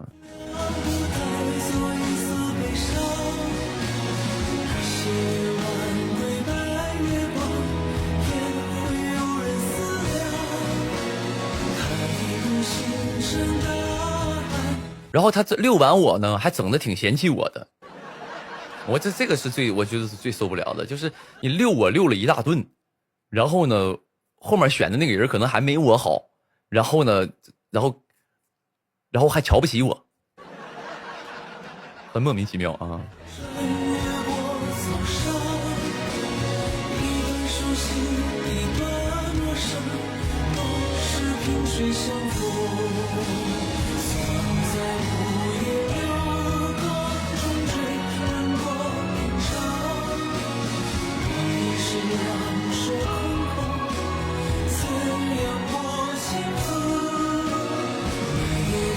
有朋友说咱们能破一下这个局面吗？没事儿，破不了这个东西。这个东西在这个行业，只要你身在其中，你就无法独善其身，就这么简单。除非不干了。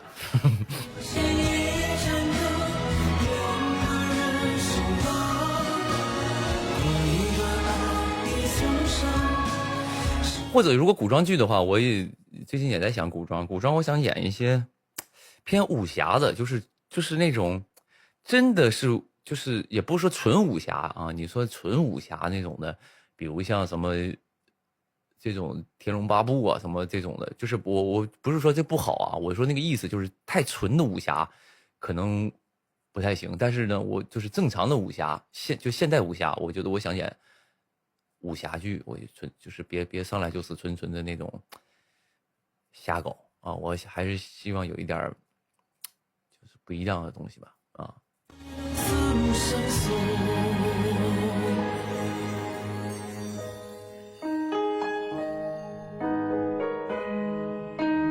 那是啥武侠？其实，双英雄那个里边那个气质，我觉得是对的啊，就是说英雄那部戏的气质是对的，就是那种气质，我不知道你们懂不懂那个气质，一部戏有一部戏的气质，那个气质是我喜欢的，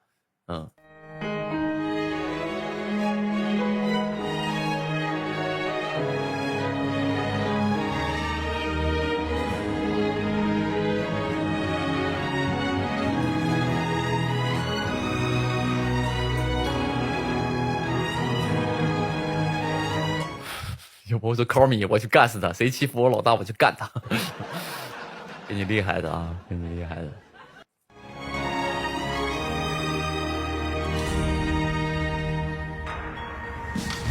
多少的爱很消散，春去水流来，多少的埋怨总在时间里徘徊，不经意的。有朋友说宁哥你去演学生，你是疯了吧你？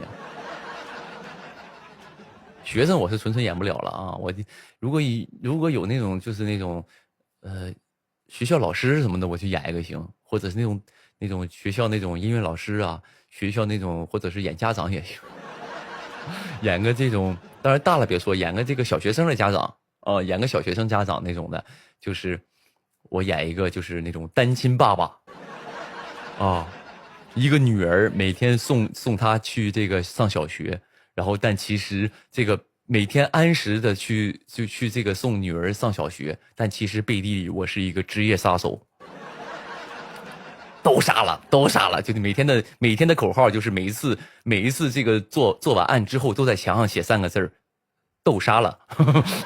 对，就是这么一个就是江湖大盗啊，职业杀手。然后每天呢，就是这面就是执行完任务之后来接他女儿放学啊。突然有一天，他女儿这个故事就是突然有一天他做完这件事儿来接他女儿，他女儿被人帮走了。然后这个时候他后面的故事全部讲他如何救这个女儿，就这么一个角色，我是行的。你让我演学生，我是演不了的。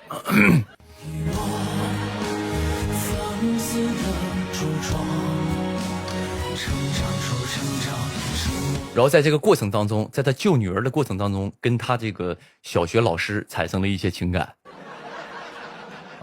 就是里边可以，因为这个戏不可能完全没有情感戏嘛，对啊，在寻找女儿的这个路途当中，他学校这个老师。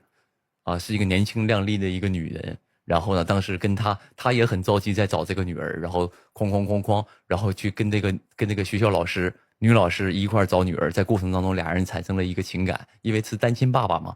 这个老师呢也是青春靓丽，就是然后最后发现其实这个女老师呢是这帮坏蛋的这个卧底，然后呢，但是这个女老师已经爱上了这个男主，之后呢，就是在生死关头替男主打了枪，最后。因为爱情，他背叛了那个老大，背叛了那个黑暗恶势力，然后这个时候，嘎嘎的这个男主就最后抱着女儿从火光中远走啊，就这么一个故事，我想演这么一个故事。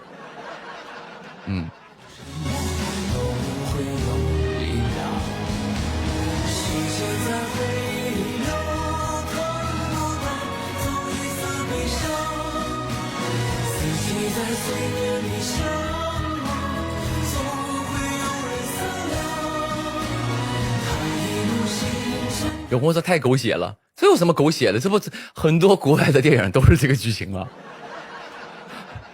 很多国外电影很多都是这个剧情啊。过程当中遇到一个女的，这个女的在帮他，他俩就产生了情愫，然后这个女的有可能是这个卧底，有可能不是，然后最后这个女的基本上要不这个男的为这个女的牺牲了，要不这个女的为男的牺牲了嘛？为什么我后来说这个女老师为了男主牺牲呢？因为我的粉丝不希望我再演 BE 了。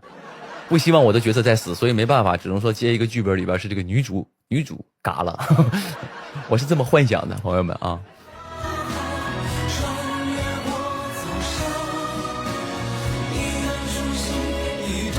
然后让这个女生，这个女演就是演这个女老师这个女演员，就虐一波粉，嘎嘎的一吸粉，不挺好吗？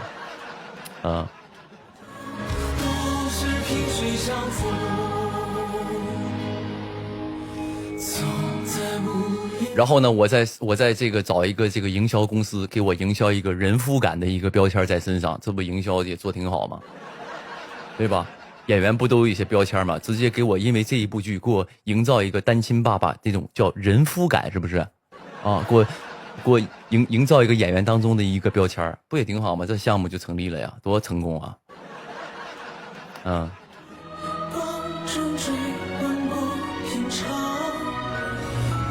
这行业里不就这点破玩意儿吗？就看得透透的了。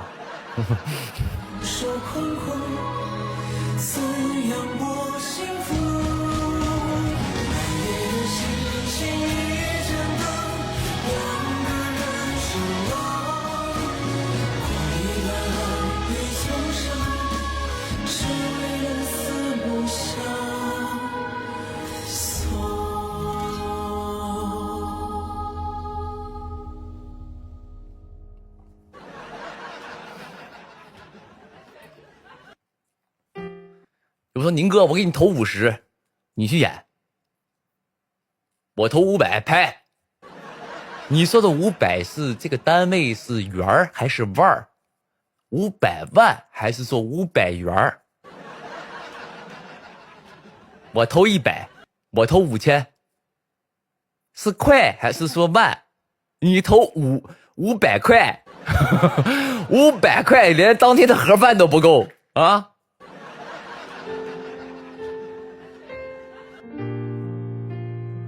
！500毛啊！有朋友说我投5毛，5毛也不也，苍蝇腿也是肉。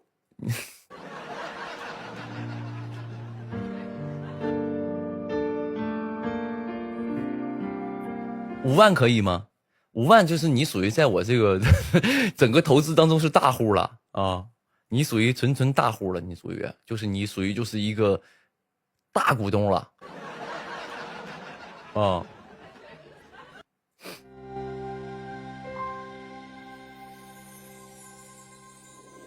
也许你已经拼尽了全力，可没能等到奇迹，你沉默不语，总开玩笑说要放弃。什么淘宝积分可以吗？你的意思你是用淘宝积分换2箱纸抽，往后当时算投资到我的这个剧组里。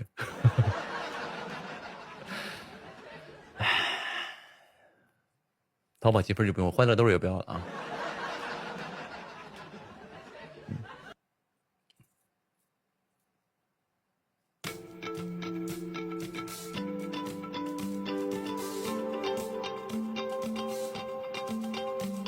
有朋友说我投1个亿，分8辈子还清，也不用了。我相信你这辈子就能赚10个亿啊！你好好努力，你别以为这是一个遥远的梦，你这辈子，我相信你这辈子就能赚10个亿，你加油，好不好？不用8辈子，你这辈子的事儿，这辈子了，这辈子享福，这辈子好。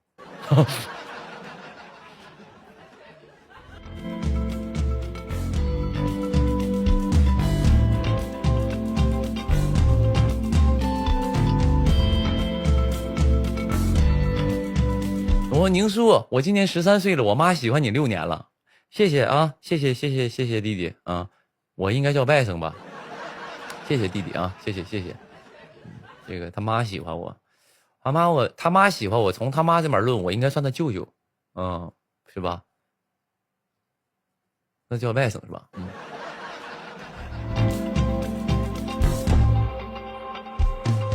沙洲外深海，倒映着深白，日月不再，无声的黑白，时间的尘埃，等谁解开迷雾中醒来，真相都掩埋，命运或许早已有安排，为什么阻碍，又让它崩坏，狂风袭来就让时间停摆，丢恨一个未来，等荒漠的花开。老大拍现代戏是你自己的吗？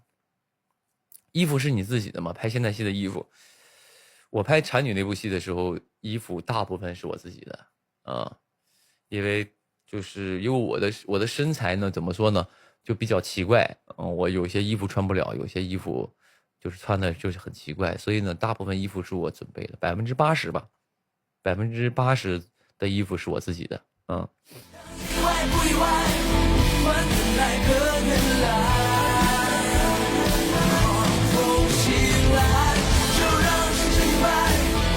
换一个未来。等默默的花开，一切都重来，让意外不意外。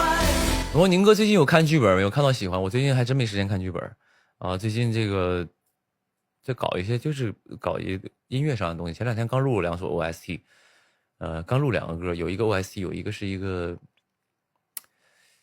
城市的一个歌，然后就这一阵是搞音乐的东西呢，就弄这些事儿嘛。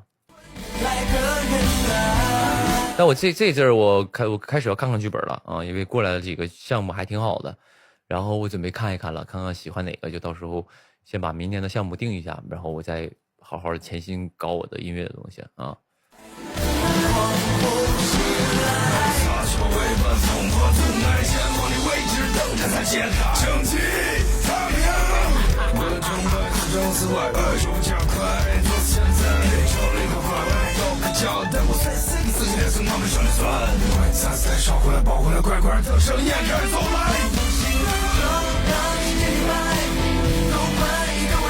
有朋友说快看剧本啊，别抠脚了。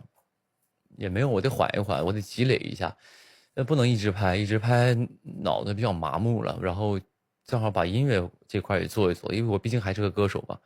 然后因为我前几年一直在拍戏，没停过，基本没停过，所以就是也得稍微缓一下，我把音乐这块搞一搞，把演唱会开一开啊，没事不着急，会拍戏的啊。沉淀一下，对对对，沉淀一下，嗯。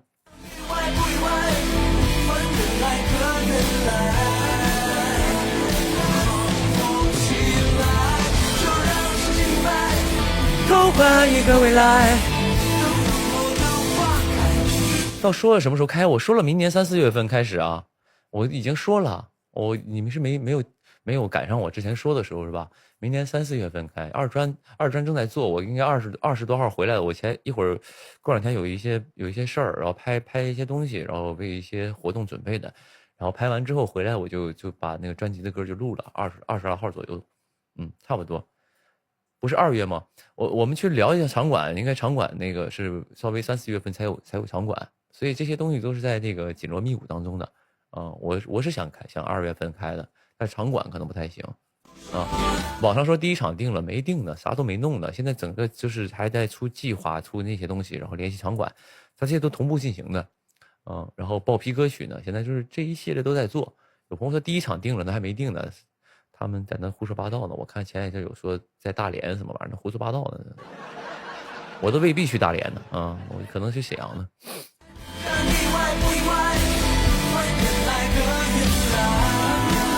所以朋友们一定以后就是哪怕我开演唱会的时候，你们在网上买票的时候一定要注意，别被骗了啊！尤其很多黄牛，尤其微博上有很多卖那种演唱会票的就好多人被骗。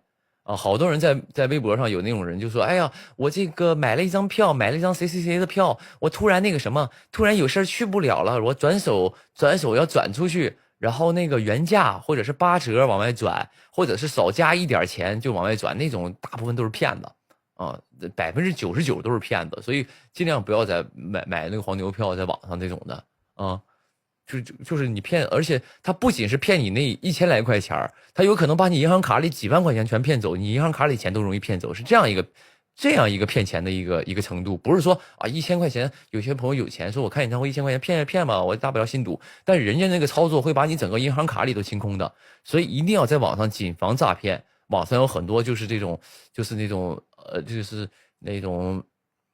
那个卖演唱会票的呀，他那种让你点一些网站什么的。朋友们，你们一定要记住，不要点任何的网站不要点任何的网站，就是不要点任何的网站连接。你不要觉得一进去界面可能打个比方，你点那个网站一点进去，界面是你熟悉的，比如说是淘宝界面，或者是什么京东界面，或者是什么票务网的界面，那些都是假的，都是做出来的，那些都是假网站。所以在里边你输入你个人信息之后，全部都被你的钱就没了。你的钱就没了。你看起来像正常的网站，但你进去之后都是假网站。朋友们一定要记住，在网上不要透露个人信息，这是第一。第二呢，是不要点任何的网站，你别占那个小便宜啊。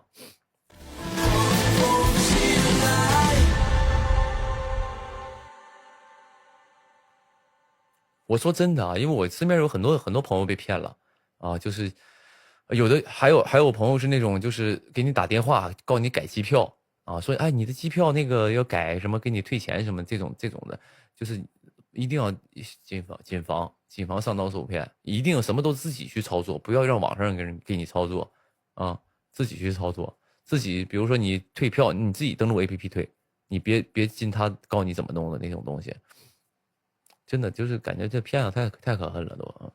就在江湖之上，万里风光，谁不曾流浪？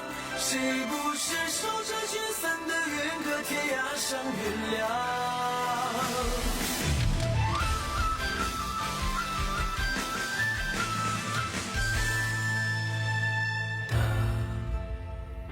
不多的时间，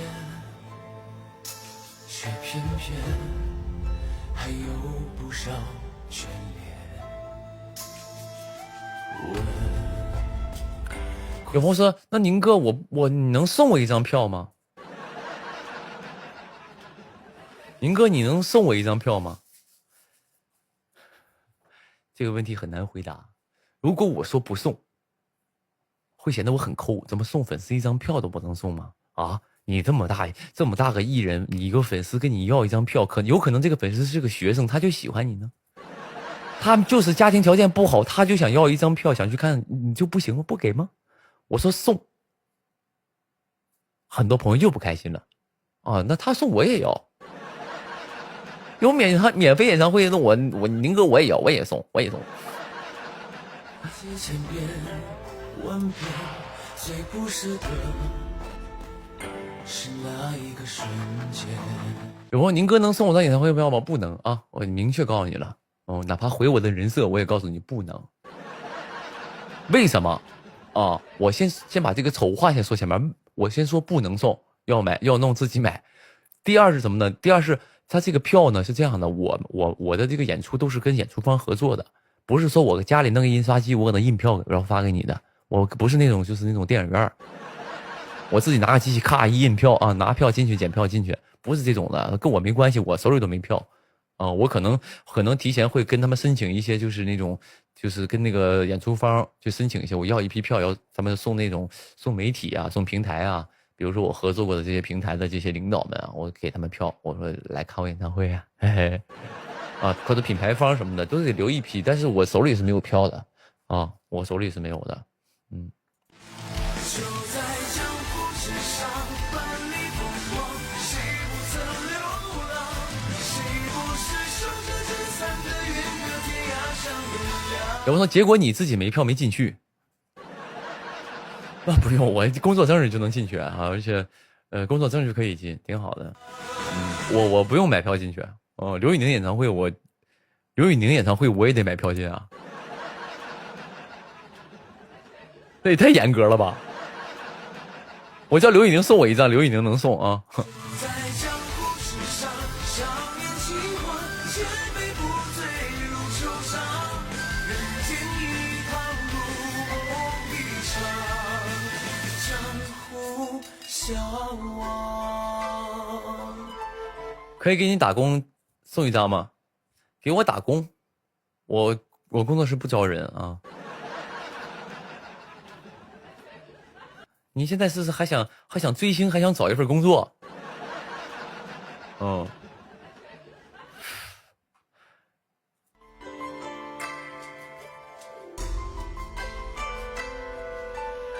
要志愿者吗，宁哥？我不用，应该是不需要啊，他们都有弄好了啊，我自己不参与这些事儿。能出周边吗？我演唱会有啥周边？演唱会卖啥周边？我不知道。其他艺人卖什么？你们告诉我一下呗，我看看有没有什么商机啊。其他艺人演唱会都卖什么东西？我想知道，除了爆米花和可乐以外，演唱会有什么？荧光棒，荧光棒不是那啥吗？荧光棒不是那个现场里边都免费给你用吗？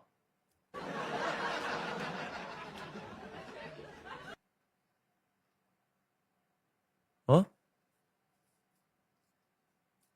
哟，出套票吗？我可能开20场，你能买吗？就20场一块买了。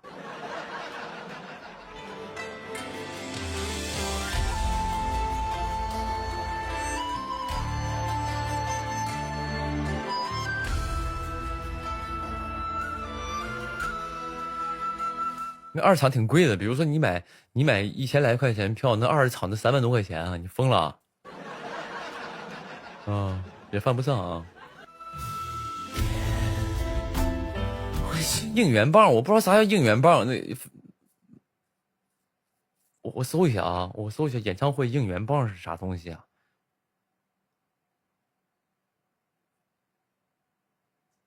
演唱会应援棒。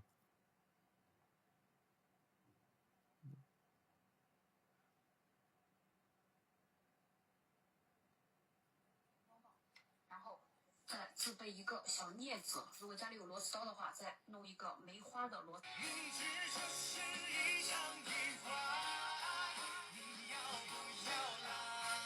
很酷炫的10万伏特心电感应援棒，哇，太酷了 ！OK， 哇，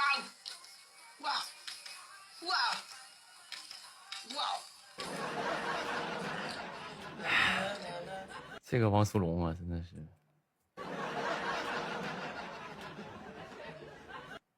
亲自带货，我也要这么整。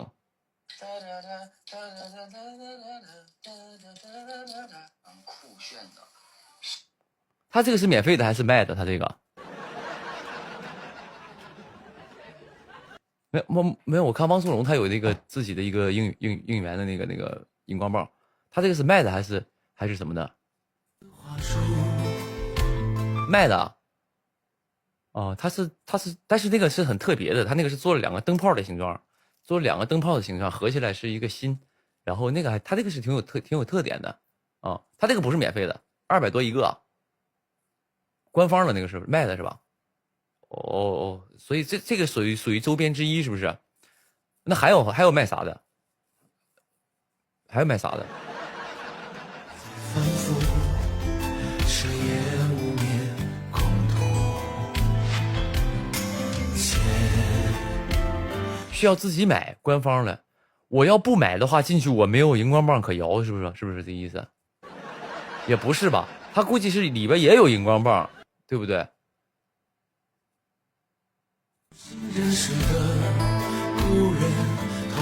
卖草莓我也不别弄个水果摊了啊。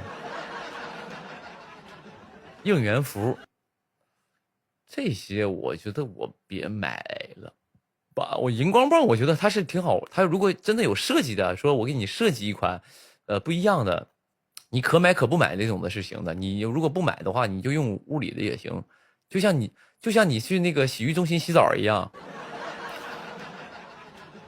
就像你去我们东北洗浴中心你去洗澡，比如说你进去洗澡，你可以自己带搓澡巾，也可以用里边搓澡师傅的搓澡巾，都可以。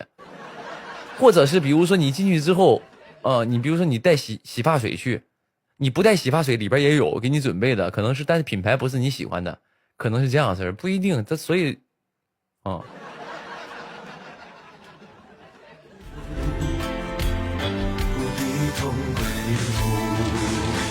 就在江湖之上，万里风光，谁不曾流浪？谁不是守着聚散的云？有朋友说卖潮牌衣服是吧？问题我这人也不潮啊，算了吧，算了吧，等我以后做服装行业的时候再跟你们吵起来。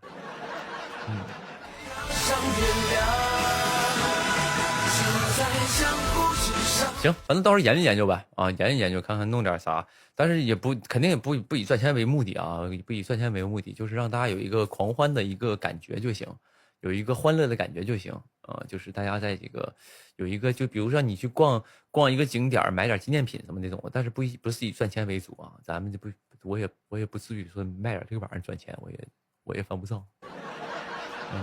年轻光，千杯不醉如愁肠，人间一趟如梦一场。就在江湖之上，万里风光，谁不曾流浪？谁不是守着聚散的远隔天涯？对，就做点，哪怕我觉得卖那种小娃娃是可以的，就是做一个纪念性的东西，啊，纪念性的东西，就是拿回去有一个说，哎，看到这个东西，哎，我当年看了那场演唱会，我当时买的这个东西，这是演唱会上买的啊，它有个小小的这种纪念，这种的是可以的啊。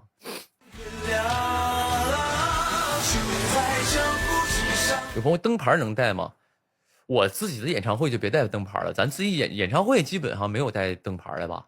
啊，你因为你都来的都是来听我唱歌的，你带啥灯牌啊？你要证明我粉丝比谁粉丝多还是怎么事儿？我刘宇宁演唱会不需要啊，不需要，你不用带，你就轻轻松松带个人来荧光棒，嘎就摇就完事儿了，啊，不需要。对，你要跟谁证明刘宇宁粉丝比他多？啊，还得说，哎，这个颜色灯牌是我们家的，哎，这个颜色灯牌我们家也不少，没必要，还不是那种活动啊。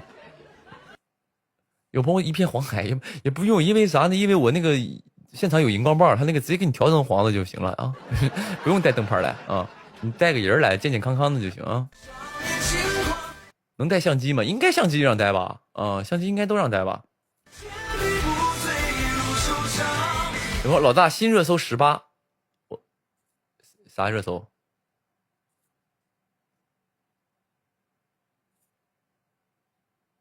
我看一眼。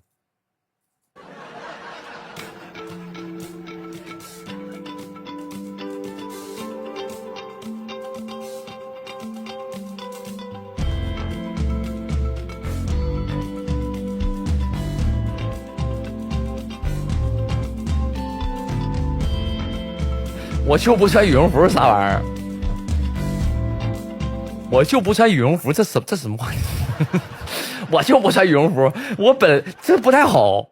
原因是什么呢？因为有可能就是一些羽绒服的品牌来找到我呢，跟我有一些小小的、稍微商务上的合作呢，这个会影响我的这个会影响我的一个商业价值。哦，我就不穿羽绒服，这么倔强叛逆，我就不穿羽绒服。我看。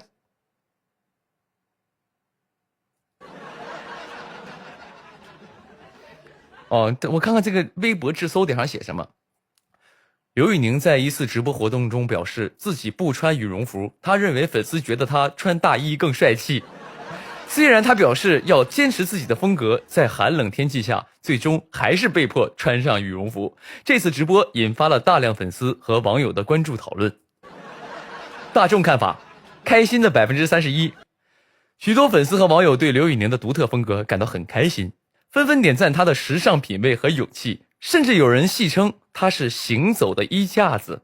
什么叫戏称？他们没开玩笑啊，他们就是真心的称啊。甚至有人戏称他行走的衣架子，无论穿什么都帅。喜欢的是30%。不少粉丝表达了对刘宇宁的支持和喜爱，他们认为刘宇宁的穿搭风格展现了其独特的个性和魅力，尤其他的大衣造型备受好评。平和的13%，就13%人很平静啊，无所谓的感觉。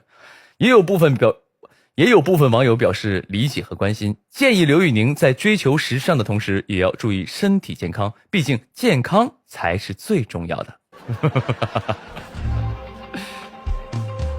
还有6%悲伤是什么意思？就因为我就不穿羽绒服，这帮朋友悲伤了。悲伤6%是什么一个意思？什么意思？你悲伤什么？你有什么悲伤的？你给我开心起来，哪怕你给我平和一下。我就不穿羽绒服。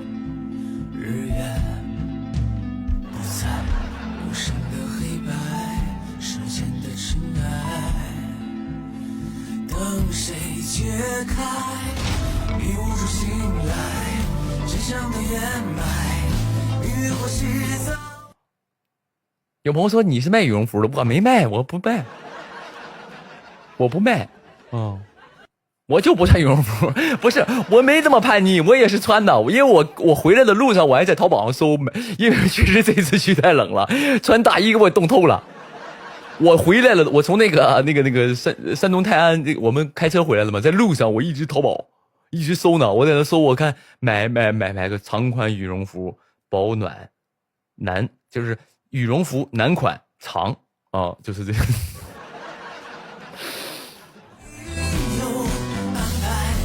什么阻碍，都让它崩坏。狂风起来，就让世界明白，都换一个未来。等荒漠的花开，一切都重来，让意外不意外，换原来的原来。买到了吗？没买，没选到合适的。嗯。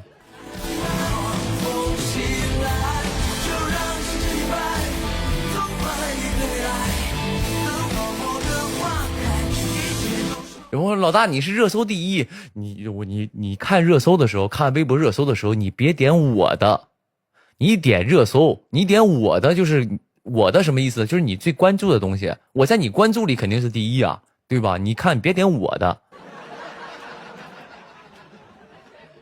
你给你自己造一些幻觉，给我也造成一些自己很火的幻觉，嗯。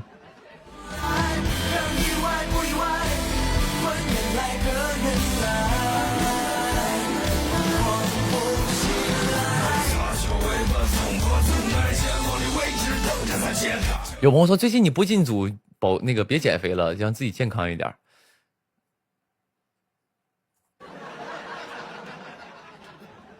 我就是怎么说呢？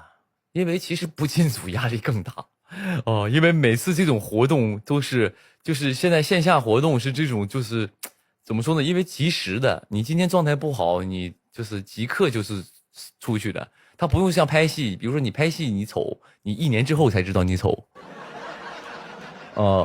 才知道你脸上黑没有光什么玩意儿的，当时你1年才知道。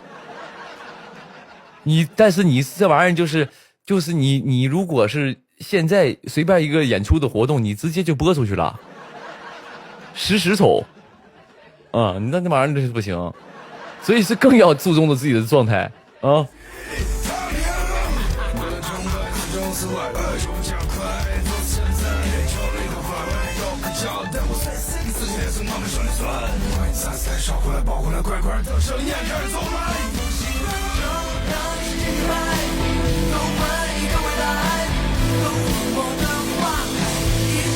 但健康更重要啊！我挺健康的，我也没不健康啊，没不健康，挺健康的，吃嘛嘛香。今天还造2个山东煎饼呢，真的。我昨天睡前吃了2个煎饼，2个煎饼，就是那种卷饼里边卷的是黄瓜、大葱，然后卷了一点那个脆脆的一个什么东西，不知道什么东西，是一个炸过的一个东西啊，脆的，然后在里边，然后里边刷的酱，然后黄瓜、大葱，然后那个吃2个，今天起来吃1个呢，薄脆，就是有点像长条面条炸的那种的啊。有朋友说不许吃葱，为啥呀？跟我说不许吃葱，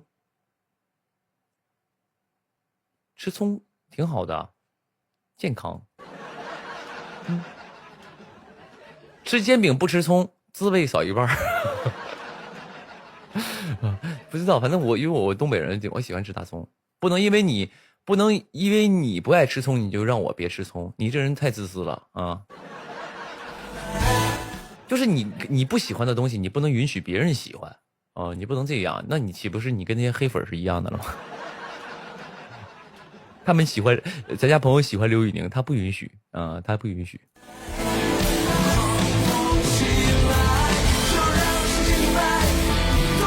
有朋友说山东人热情吗？我这次去没有机会接触，因为我去了就是到了就进酒店了，然后也没出去逛一逛啥的。但是我都说了，就很实在那种感觉。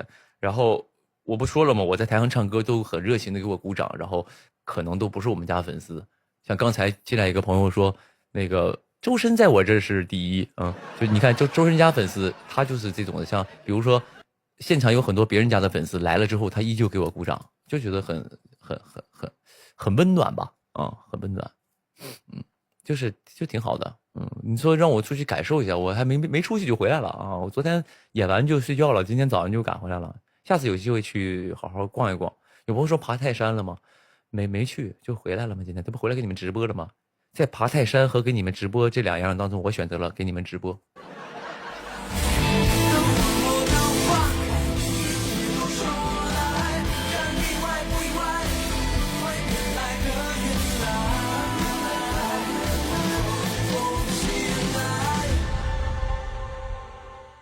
盘的是金刚嘛？对，金刚我主要玩了2个，一个是金刚，一个是凤眼啊，玩这2个，然后对，主要一个玩金刚，一个是玩凤眼。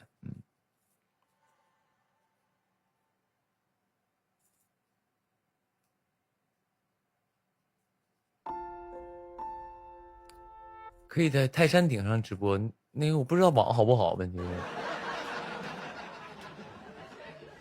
是，不知道网好不好，有朋友说不懂啊，不需要懂，你不喜欢就不要去懂啊。就金刚菩提，这是金刚菩提，然后这个是脖子上这个凤眼菩提啊，凤眼，对，就是一种树籽，也不是什么好东西，就是树籽，然后串成串了，然后你就经过盘啊、刷呀什么，它就让它变色变化啊，贵吗？这个东西文玩这个东西，你想买贵的也有，你想买便宜的，多钱都能玩啊。9块9的也有啊，几百块钱也有，几千块钱也有，几万块钱也有，看你自己的选择啊，看你自己对它的认知。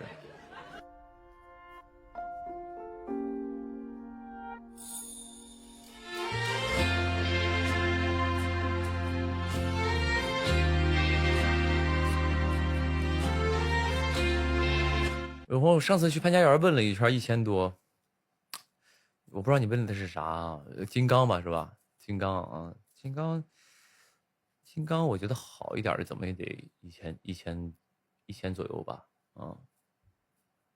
但你们不喜欢，朋友，你们别觉得我好像玩这个东西，你们就也去跟风去啊！你真的喜欢你就买啊！因为前一阵我当时还在剧组拍戏的时候，我就看，因为有一个编剧老师来给我探班。然后也不算给我探班嘛，给我们剧组探班，然后看到我了，我就看他在那儿盘那个金刚，我说哎你也盘金刚串啊？然后他说哦我是看你盘我才盘的，我就觉得哎好像，但是能看出来就是他其实之前是不玩这个东西的，但是可能是因为他就把这个串就开始玩了，然后我就觉得有的时候我希望各位是真的喜欢啊，我希望各位是真的喜欢这东西。你不喜欢你就没必要啊，你就玩你喜欢的东西就好了啊。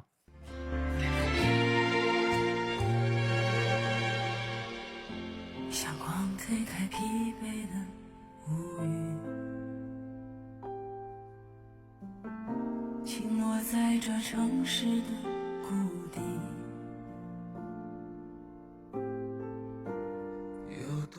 绿松石怎么鉴别真伪？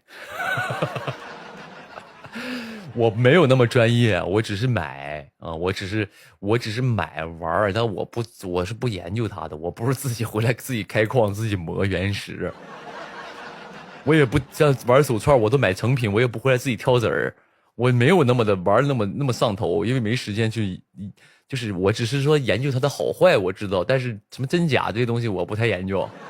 你给我玩绿松石水这么深的东西，你跟我俩玩绿松石怎么鉴别真假？我告诉你，就是你找一个靠谱的商家去买，就基本都是真的，但价位基本会高一些啊。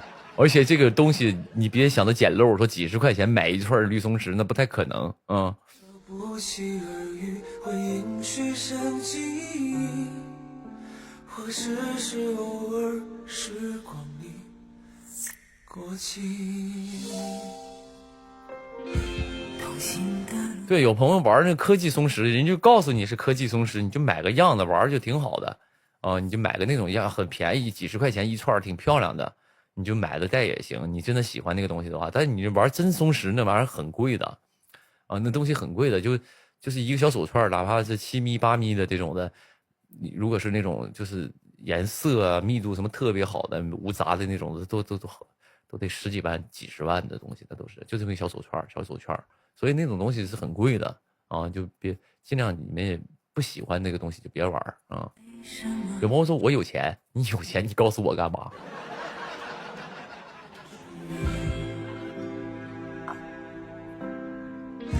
眼前的你像晴空，也像大雨，不是走走停停，结局还若现若隐。核桃我也盘，核桃，但是我有好几对核桃，好几对核桃都挺好的，然后但是就是太多了，我种类太多了，我核桃一直放着也没咋盘，没咋盘呢。在误会中被你，又在梦里憧憬。若永远也能有回应，在聆听，以为可以照亮彼此天际，你却忽远忽近。有朋友说买水晶吗？你是让我上黄子韬他家找徐一阳买水晶去？我前两天听说他们在卖水晶啊，不知道哦，我可以啊，我到时候我去光顾一下啊，买两条。但我现在没有啊，没有。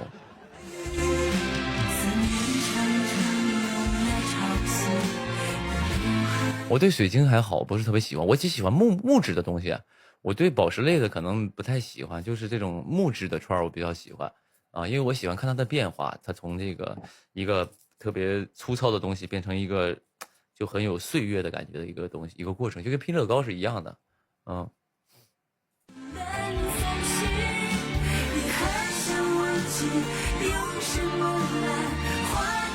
小朋友，你的串多少钱？别谈钱，谈钱俗气。咱们这说元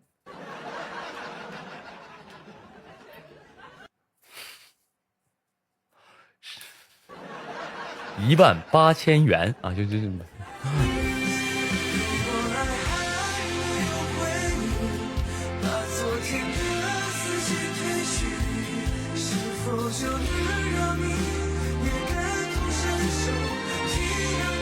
还有代言，啥意思？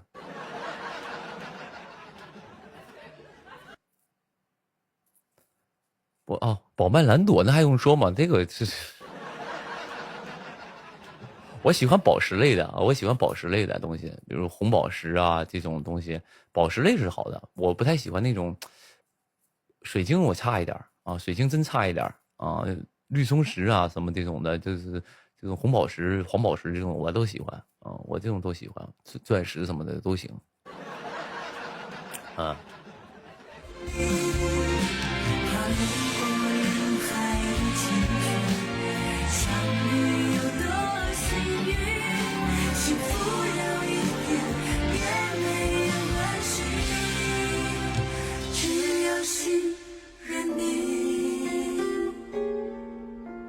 唯独不喜欢黄金，黄金也喜欢。你以为你宁哥是视金钱于粪土那种的？我没有那么高尚啊！黄金谁不喜欢？黄金是很，但是我不会戴那种大黄金那种黄金那种大粗链的那种的，因为我从小，因为我们东北吧，就是也不是说东北吧，就是我小的时候看过很多那种大人呐、或者大哥啊那种我所谓认识的那种所谓的社会小青年啊，就可喜欢大链子了啊，也家里就砸锅卖铁，也家里弄个2-3万块钱给他买个大链子，给他打个链子挂脖子上，就喜欢啊，就觉得好看。那个时候这也是流行，就跟东北人很多东北那边喜欢穿貂是一个东西，一个感觉，就觉得这大金链子就好看。我是接受不了这种审美，有朋友说大金链子飘起来，它飘不飘？它也人是咱这么说，人是黄金，是吧？人其实当年那些真正那种大金链子打的黄金，现在赚多少钱？现在黄金翻多少倍？我记得我有认知的时候，黄金才300多，现在都700多了，你翻1倍。人家当时以前飘起来，现在肯定是再换成现在人那个价钱肯定是飘不起来了，对吧？人飘起来人也厉害了。但是我又喜欢在串里上放点黄金的饰品啊，黄金的饰品是可以的，就是但是你让我弄个那个金链是不太行的。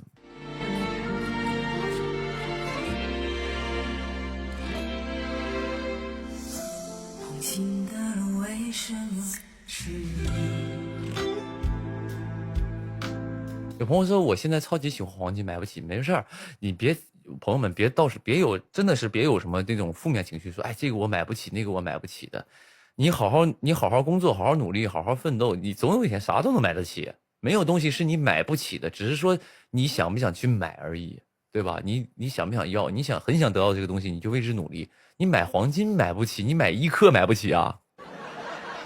你说很喜欢黄金，你说买1克你买不起吗？1克你买不起，肯定能买起啊，只是说你想要的是什么。比如说你现在想要一个小手镯，这手镯20克、30克，那就是你2万块钱、3万块钱，那你就攒钱嘛，对吧？你别说买不起，别自己告诉哎买不起，没有买不起的，你好好赚钱，好好工作，一样能买得起。以前我在酒吧打工的时候，那个时候一个月工资我才800块钱，加上一些点歌，我一个月工资加起来能有1800块钱左右。那时候我都挺大岁数了，我都很大了。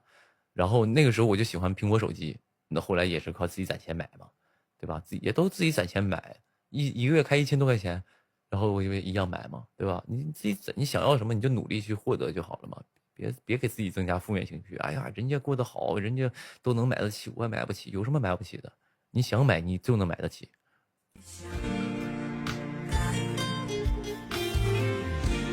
故事走走停停，结局还要陷入你，在误会中被你，又在梦里重击。如果爱也能有回应。有朋友说刘宇宁我就买不起，可能别的艺人很贵，但我很便宜啊。有什么买不起的？朋友们是这样的，刘宇宁也能买得起。你打个比方，我就是这样比较简单。一场演唱会你买一张票就1000多的也好，800块钱也好，几百块钱也好，打个比方，咱不说最高的，咱就说个中等的，880块钱就让你刘宇宁站在那儿给我唱2个小时歌，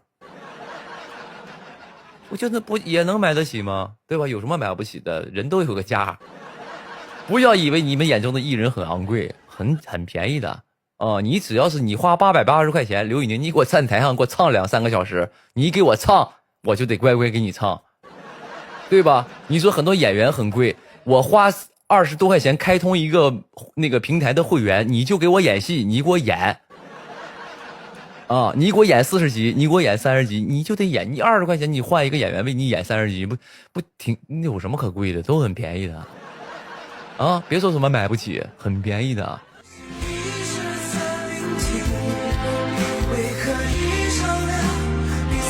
这考虑是问题的角度，买回家呀，你买回家就是这样的，你搁家买个 iPad，搁 iPad 上看。你别说买回家，你把 pad 放你被窝里都没人管你啊！就是都是有价钱的。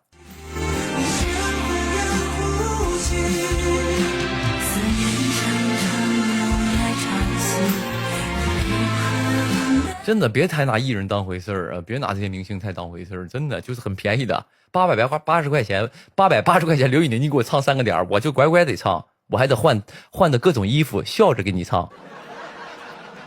我还在这场3个小时内不停的换衣服来取悦于你，多划算呢，朋友们啊，多划算呢，还得笑着跟你说。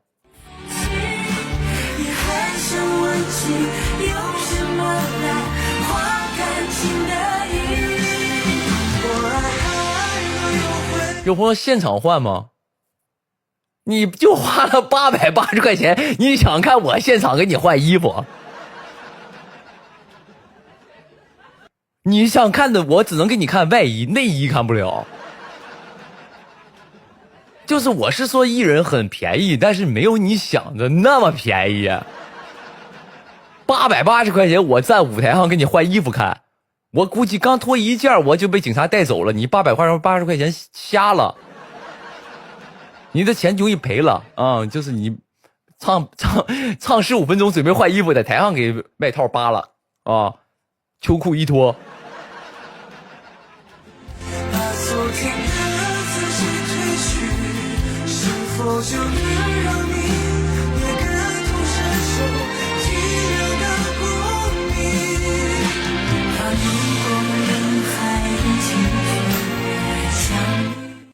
有朋友说买了好多酸奶，全公司都喝上了，这一看就是一个大手子啊！咱家就是咱家有很多就是这种，就挺有消费能力的这种朋友们。然后那个一直我合作什么品牌，他们都去给我捧场，我真的非常感谢啊，非常感谢你们。就是像包括那个像宝曼蓝朵呀，啊，宝曼兰朵，我上次我看买了好多，很多朋友去晒单的，我都看到了啊。这真就是朋友们是这样的，就是因为单价很高，单价那个宝曼兰朵单价都几万块钱以上的，大家买了好多。就是我觉得，我就当时觉得，就说句不谦虚的话，我觉得都挺有面子的。就看到我就觉得，哎，看我粉丝可以啊，不错不错啊，可以。当时是这样的，对啊。然后包括那个很多朋友是那个啥。是那个，比如说他可能那个支持说买点酸奶啥的，他也自己喝不完，就给公司就朋友一发，但是他支持宁哥的产品嘛，就是还挺宁哥合作的产品嘛，都挺好的啊，非常感谢这朋友啊。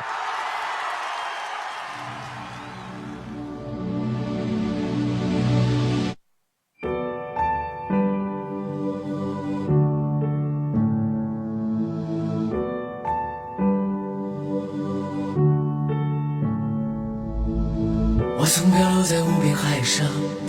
有朋友说演唱会哪个位置看你最清楚？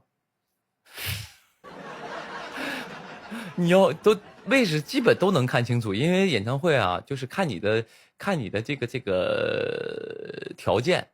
比如说你就是你手头挺宽裕的，那你就尽量买前排一点的呗，对吧？你就是比如说你手头没那么宽裕，说没有多少钱来看演唱会，那你就买后排的嘛，后排也能看上，也能看到，因为都有大屏幕的。也有大屏幕的，然后呢，就是我看有很多买那种就是看演唱会那种，也不算演唱会神器了，反正就是看演唱会的时候会夹一个摄像头在那个夹一个望远镜在摄像头上，你可以录的都很清楚的，很远的那种的，挺好的，其实都好看你个人条件，星星和月亮，没有人在乎我是谁，陷入漫长黑夜一路跌撞。我说富婆姐姐请你吃面条，啥意思？就是富婆姐姐约我下播之后咱们去吃碗拉面是吗？姐姐我就不去了啊。朋友们，咱们直播间稍微就是聊的别这么成人啊，因为成人的世界很那个什么，其实有一些残酷且露骨，你知道吗？就是我们虽然我不是在这装嫩啊，因为我也这么大岁数了，对吧？我也不是小孩，我也不是在那装嫩，说哎听不懂你们在说什么，咱不要聊这种话题，因为呢，毕竟我这个直播间里还有13、14岁、12、13岁的那种咱家这些朋友们的孩子在里边看直播，啊，好不好？也不是说咱们聊的也没有少儿不宜，只是我们聊的是比较的就是社会的话题，就别太成年人的话题，不要聊这种下班去吃拉面这种的。这种其实就是体会了社会的一个残酷，就是一个年轻人想在这个社会里打拼，你就得付出点什么，哪怕是你的时间。我曾爱过了无数风浪，倒影有你微笑的模样。当我们背靠着背聊梦想，所有遗憾都成了。这样子，朋友们，我有朋友说演唱会上有直播的吗？咱们有个约定啊，咱演唱会是不允许直播的。凡是咱演唱会有人在那直播，你们就给我打他。你是旁边的人发现了，你发现了有人在直播，你马上就是因为咱家朋友们基本都有这个那个群里都有，也不是打他，开玩笑啊，不是说打他，在群里不都有那个什么吗？都有那个管理嘛。告管理几排几号座位有人在这直播，马上我叫保安给请出去啊！就这样子，好不好？咱们就是反正咱们都是谁是卧底，就这种的。所以无论多冷多暗多让人失望。可以演唱会给朋友打视频吗？打视频可以的，那种是可以的，但你不能哐你上这个各个平台上开播来了，你要求大伙儿给你刷礼物来了，给你。那肯定不行啊，那肯定是不行。再苦再难，陷入了迷茫，你就是答案，我不灭的信仰。只愿朝着光，狂奔在旅途上，迎着风为你把全世界点亮。我只愿朝着光，以梦之名绽放，成为你。那场多少钱？那场一般都是1680、1280左右吧，就那样吧，差不多。我忘了，因为我上次看演唱会太久了，一般都是1680、1280、1080、880、680啊，就这种的可能是都是这样的了。我只愿朝着光。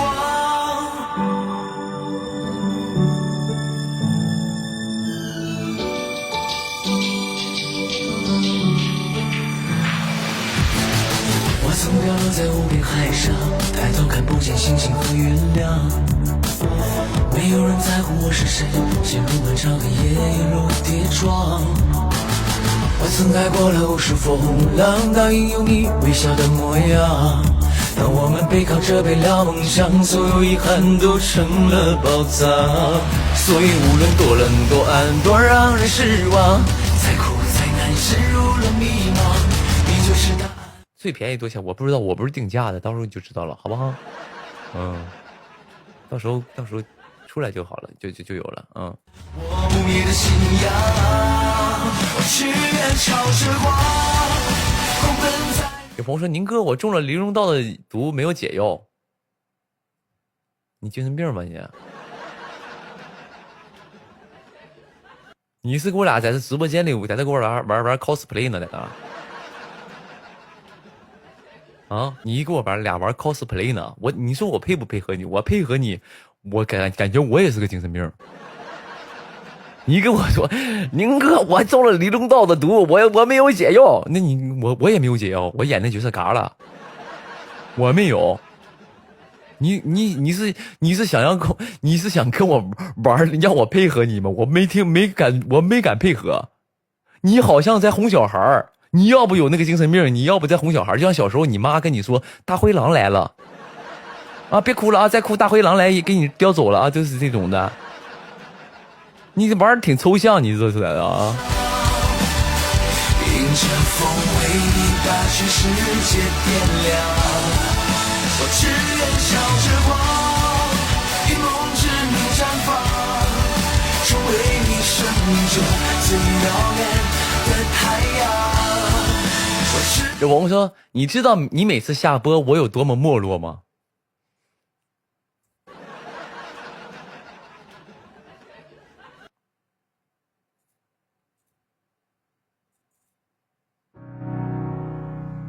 很多朋友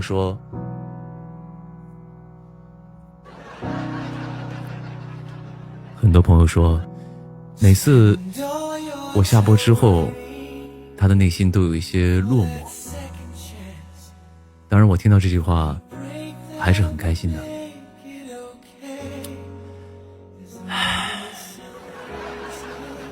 因为可能就好像一个远方的朋友陪你度过了2-3个小时之后，突然不知道下一次什么时候能见到的感觉。但往往就是这种不舍，这种期待下一次的见面，我觉得才是最珍贵的。你说呢？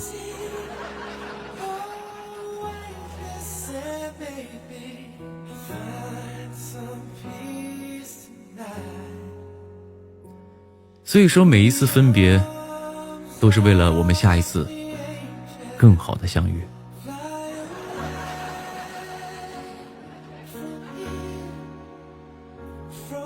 但是今天可以告诉大家一个方法，就是如果我下播之后你会感到一些落寞，你可以打开微博，点回放功能，再看一遍。这样可能会缓解一些。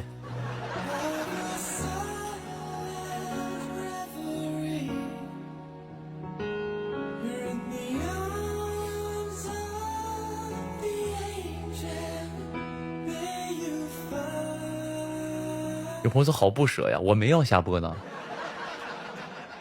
你搞得我现在好像要下播了似的，你说好不舍呀？没呀，没下播呢啊。20%，有朋友说2%的悲伤就是这么来的，是我直播有2%的人悲伤，就是我刚开播他已经心疼下播之后的难过了，也是绝了啊！2%的悲伤。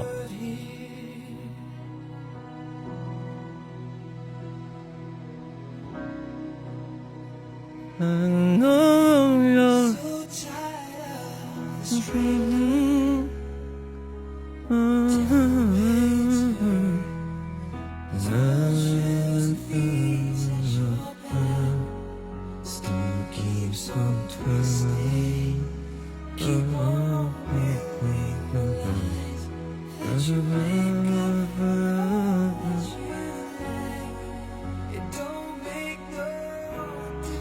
朋友你看不见我，宁哥，我能看见你们打字，我都能看见，但是我不能每条都回，朋友们啊，你们理解一下，我不是每条都能回，有些其实你们说的话，就是因为你们很多人啊都是语言高手，直接给我怼的，我都不知道怎么跟你们沟通。你觉得我很伶牙俐齿，但其实我这人嘴很笨的，你有时候说的话我都不知道该怎么回答你啊，就像刚刚那个朋友说，宁哥我中了李龙岛的毒，我没有解药救我，我都不知道怎么回答，所以有的时候我不能每一条都是咱俩像打电话像打字似的，我就每一条都回你，但我都能看到，我大概知道你想表达什么，好不好啊？我这人很笨，我这个人嘴很笨，不太会说话啊，我人情商也不高，理解一下啊。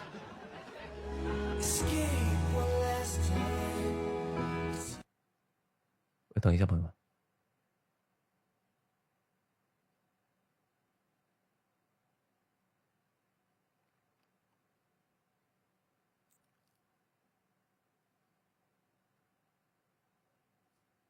朋友们，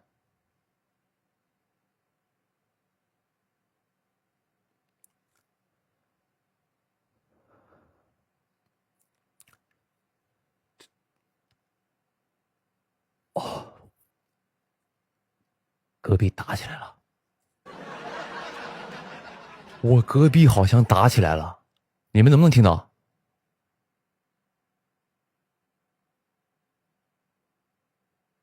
救命啊！没有，我隔壁好像打起来了，朋友们，这样我放个 VCR， 完我去瞅一眼，好不好？老大声音了，你们都能听到是吧？真是挺吓人，所以我朋友们，我放个 VCR， 然后我放个 MV， 你们等我一会儿啊，我去看一眼啊，朋友们，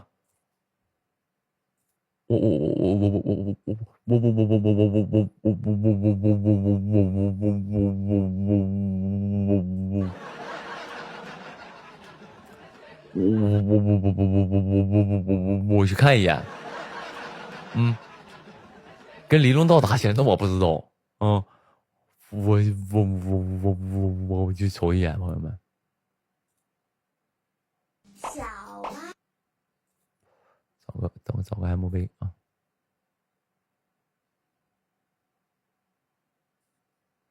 我搜一个刘宇宁的吧，我还挺喜欢他的。刘宇宁，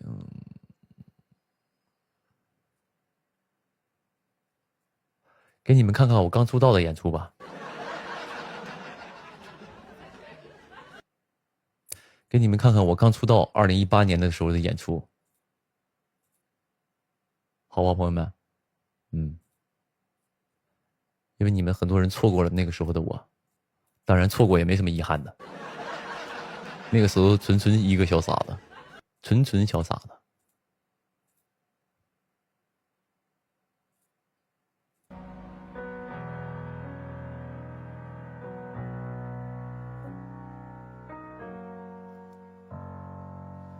感受停在我发端的指尖，如何瞬间冻结时间？记住望着我坚定的双眼，也许已经没有明天。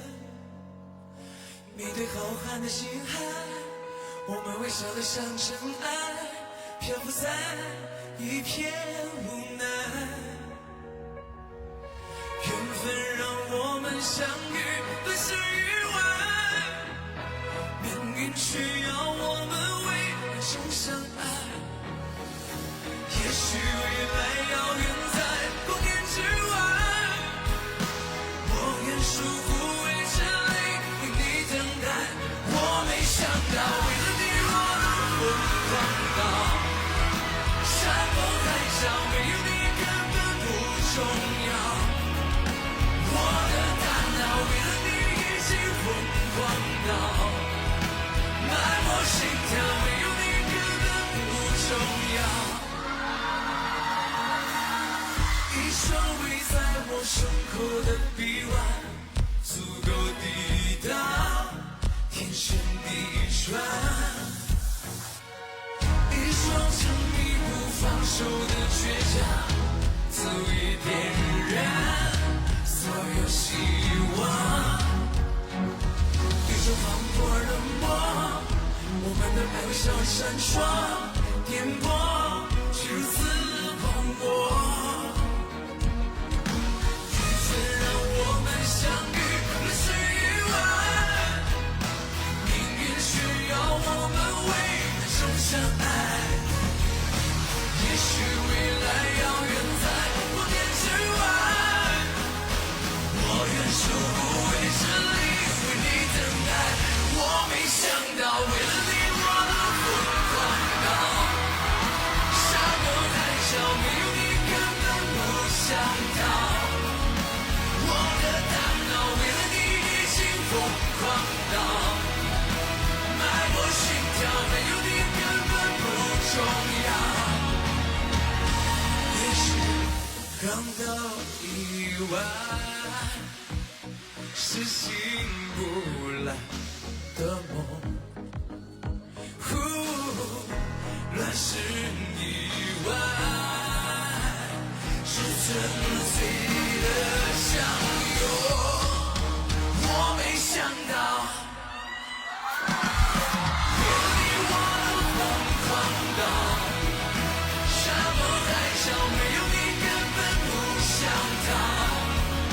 我的大脑为了你已经疯狂到脉搏心跳，没有你根本不重要。相遇了是意外，未来是相爱。我相遇了是意外，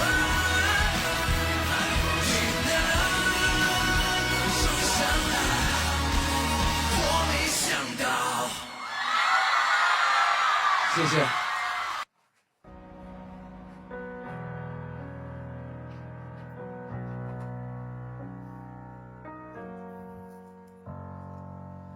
感受停在我发端的指尖，如何瞬间冻结时间？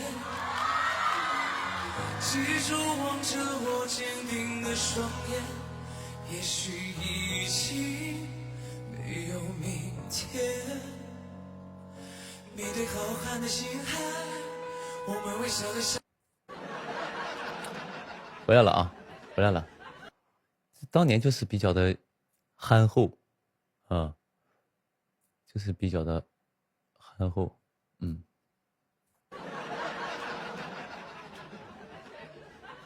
朋友们，咱们可以 reaction 一下。我特别喜欢 reaction 自己。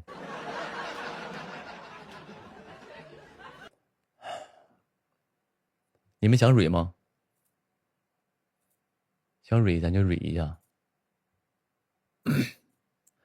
来，朋友们，今天我们来这个看一下，刘宇宁在2018年的一个参加，这是金曲捞的一个舞台是吧？然后呢，咱们来看一下刘宇宁当时的一个表现啊，朋友们，这首叫做《光年之外》是吧？哦。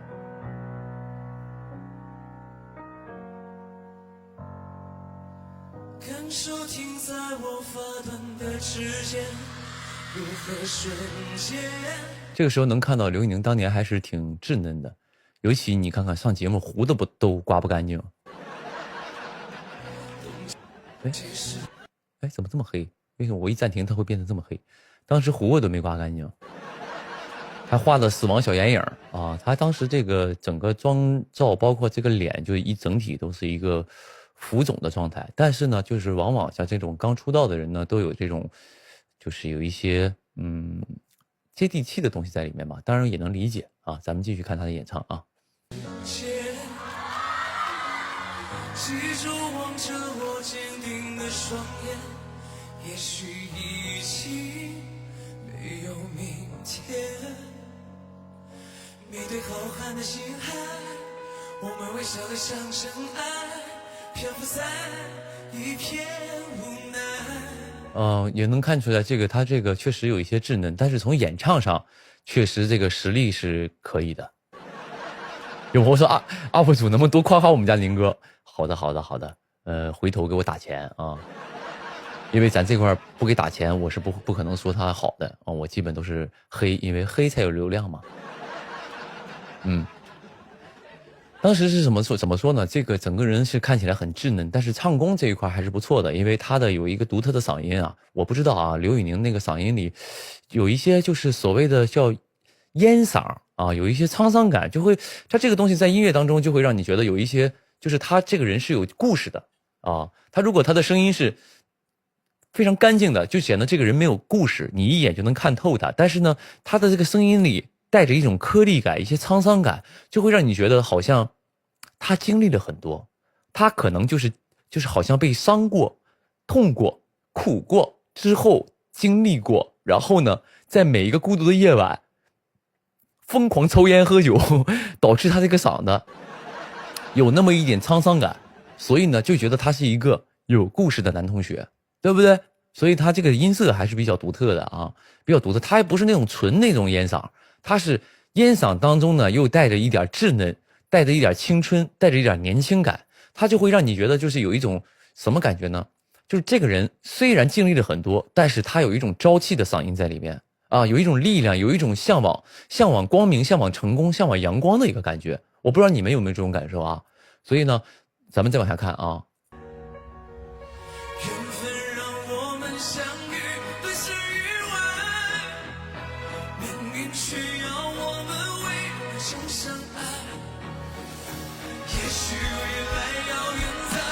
当然也能看出来哈，当时一看这个，其实从他的整个造型上来说，咱就是因为咱们是作为一个我非常专业的一个博主，咱们不仅仅从演唱方面，无论从对艺人的这个本身的一个这个素质的一个评价上来说啊，艺人的一个素质评价上来说，咱们多方位的说，这个一下就能看出来，当时他是完全没有造型师的啊，他是完全没有造型师的。为什么呢？因为他这个粉底的色号跟他的肤色完全是不符的。而且这个粉底的遮瑕能力非常的差，因为上这种综艺，正常节目组都会给你有一些滤镜，但是他在滤镜的情况下，他的皮肤质量还是这么粗糙，只有两个可能。第一呢，粉底的遮瑕力有点差，到时候我去问问刘宇宁，当时用了什么粉底的牌子，咱们就是避雷啊，咱们避雷这一块。第二是什么呢？从他整体的一个妆容来说，就是没有那么精致。一看也不像一个艺人，就是确实不太像一个艺人的一个妆容，所以在这方面，我觉得当时这个舞台是有点，他对他来说是有点吃亏的，因为他的衣服，我要没记错的话，那件衣服是他当年说他这个参加这个 YY 盛典的时候花8000块钱买的，当时用了一回，这回呢又用了，而且里边搭配了一个白衬衫，白的一个 T 恤在里面，就是很随意的一个搭配，就是完全是撑不起这个舞台的啊，撑不起这种大舞台的一个妆造，但是呢。反而是我觉得是和当下他刚刚出道2018年第一个综艺的那个气质是符合的，他这个矛盾当中又有一些这个合理感在里面，所以导致他这个舞台是非常有观看性的啊。咱们再往下看啊。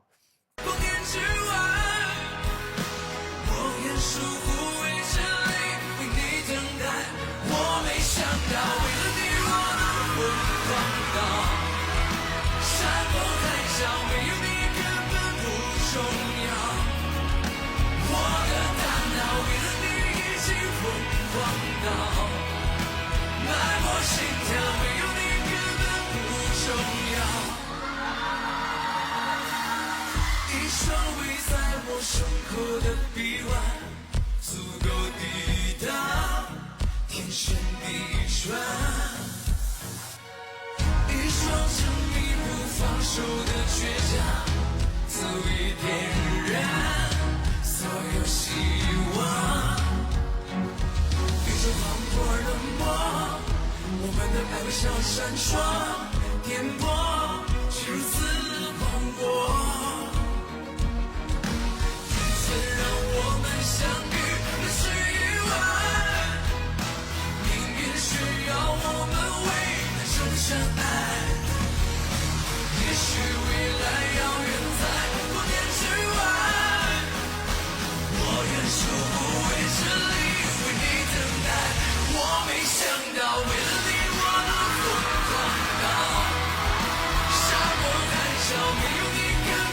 有朋友说我们给钱，你好好说。哦，你给我这个博主钱是不是？让我好好说，给钱是吧？好的，那咱们这可以有2个版本，一个是给钱版的，一个是不给钱版的，我都能来。给钱的肯定是往死夸啊，不给钱的肯定就是贬低，疯狂贬低啊。咱先来个不给钱版的吧，咱先来个不给钱版的啊。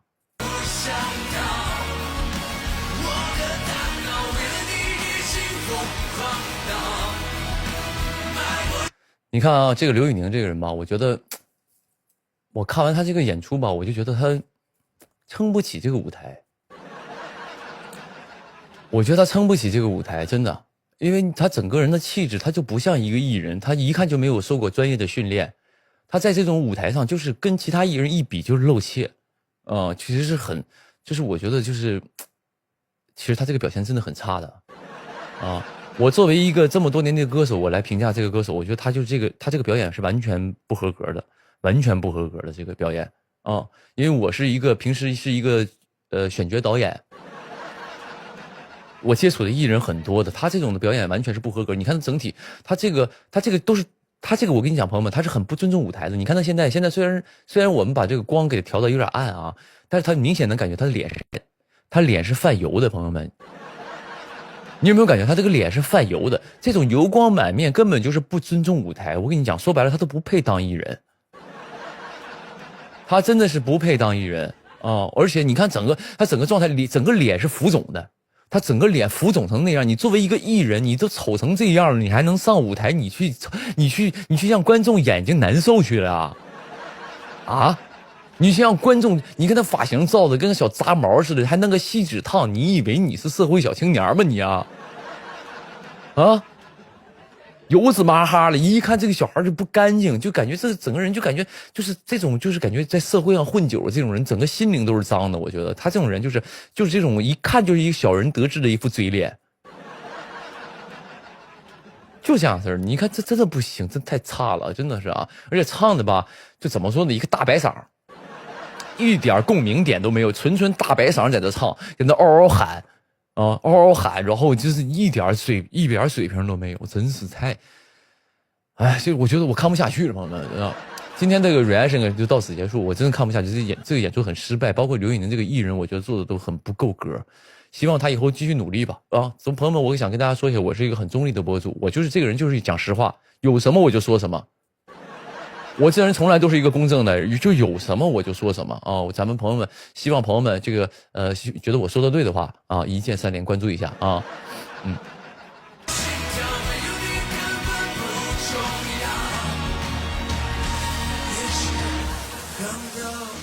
，OK， 接下来是我给你来个换个给钱的版本啊，给钱的版本是吧？就是这码已经就是公司给钱了是吧？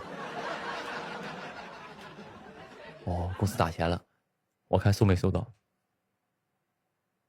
？OK 啊，转了200啊。朋友们，今天咱们来看一下这个刘宇宁这场演出啊，我觉得因为他是最近2018年刚出来的一个新人，然后我对他还挺感兴趣的，因为他当时在街头直播的时候，我就觉得这小伙很励志，然后也很努力，然后因为我看他很多粉丝给我发的东西，就是他天很冷的情况下都在外边在那直播，然后我就觉得他是一个。在我心里，我觉得他是一个坚持做音乐的一个人，是很难得的啊！在那种环境下，所以我们来，今天我也没看过这个舞台，咱们来一块看一看啊！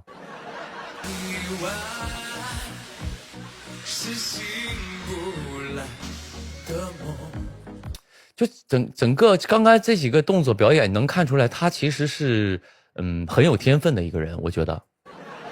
因为据我所知，他应该是没有参加过什么大舞台，但是他在这个舞台上，整个舞台上。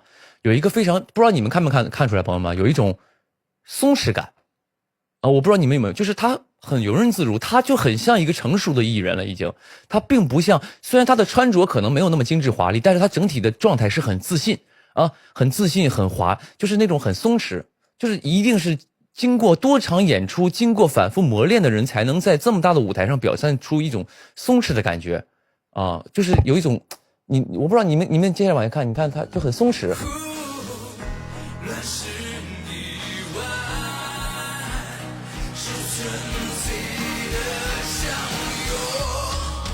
我没想到。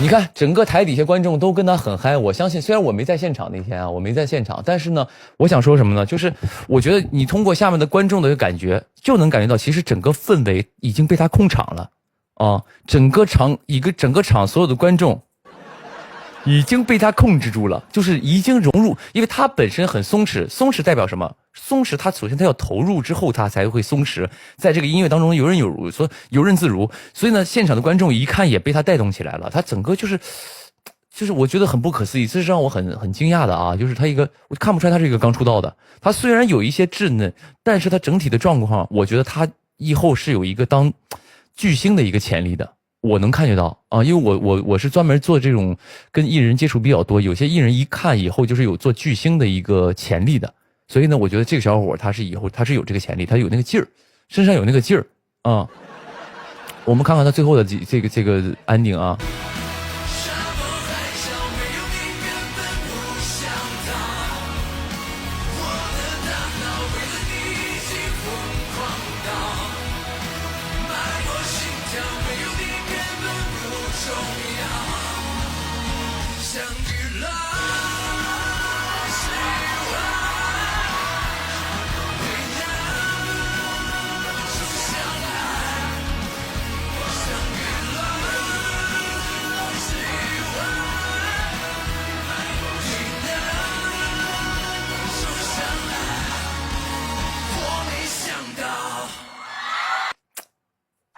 真不错啊！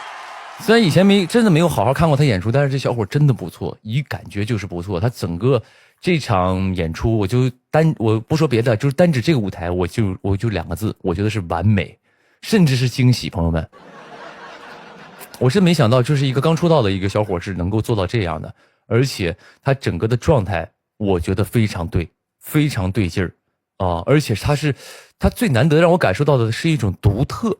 因为你没见过这样的，哎，就是舞台很完美，而且呢，他身上有一种独特。这样吧，我们不说，因为他可能现在是2018年嘛，我觉得对他的了解，应该他就是一个刚刚出道的一个网红，但是我相信他以后在这个华语乐坛上一定有他的一席之地，而且我觉得他的音色特别适合唱这个OST 之类的。而且他的内核里边是摇滚，我觉得他以后可以走 OST 歌手这个路线，有可能他能闯出自己的一片天地吧。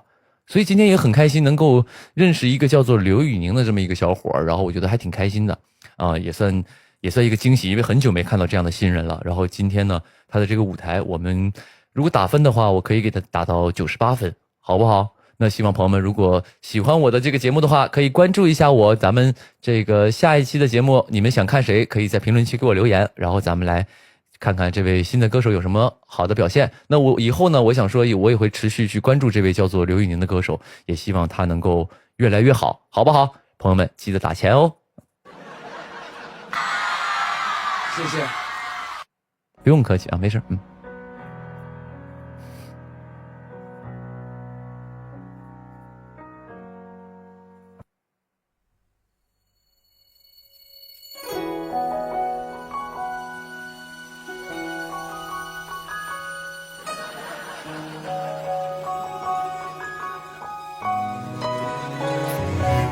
其实这些所谓的博主啊，我跟你讲，想说你好就能说你好，想不说你好，他咋都能嘲讽到你。因为人无完人啊，人无完人，你咋说都行。朋友们，就是无论好话赖话，从专业角度，从业余角度，从感官角度，从个人情绪角度，我想说好就能说好，想说不好，他就一点好都没有。可以看一下演戏吗？让我蕊一下他这个刘宇宁的表演是吗？蕊一下刘宇宁的表演啊，这个玩有点大吧？啊。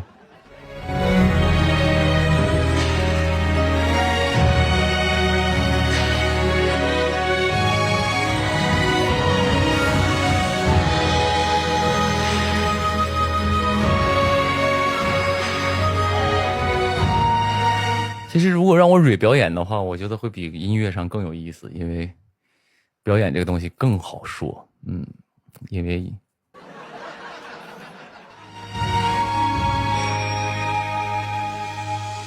浮生若尘摆，渡尘世悲欢，惆怅浩瀚无边岸，今日似回于长安，宁可一生孑然。下次再说吧。行，那我下场直播，我找几段刘宇宁的表演给你们蕊一下，给你们分析一下。当然也分打钱版和不打钱版的啊。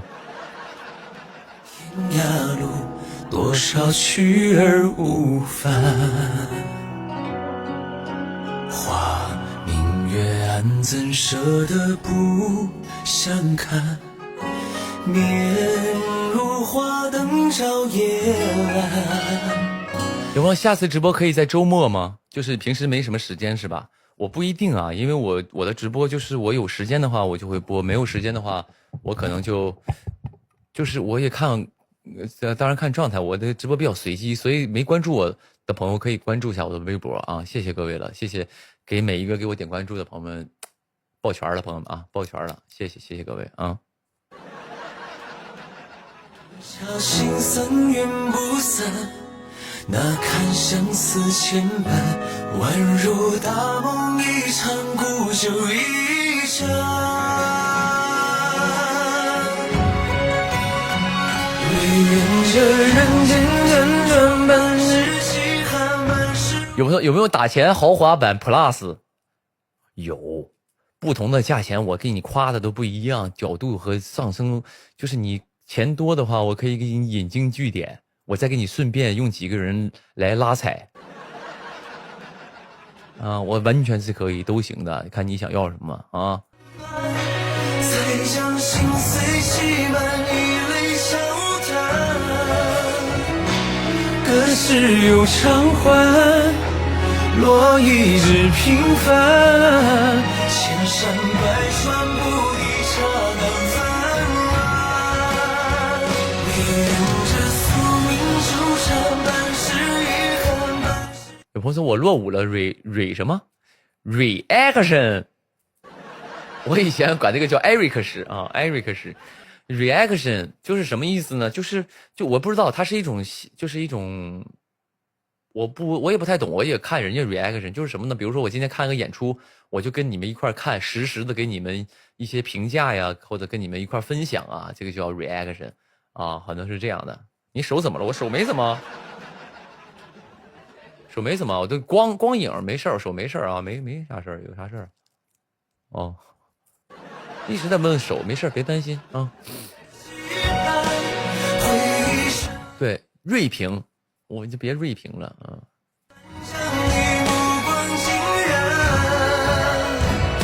世事的辛酸。就什么叫 reaction？ 就刚才我那个就叫 reaction 啊，就是刚才我就放了一段刘宇宁的表演，然后对刘宇宁进行一个评价和一个分享啊。当然里边说的话是看情况啊。遥遥过在你余生的对岸，航关。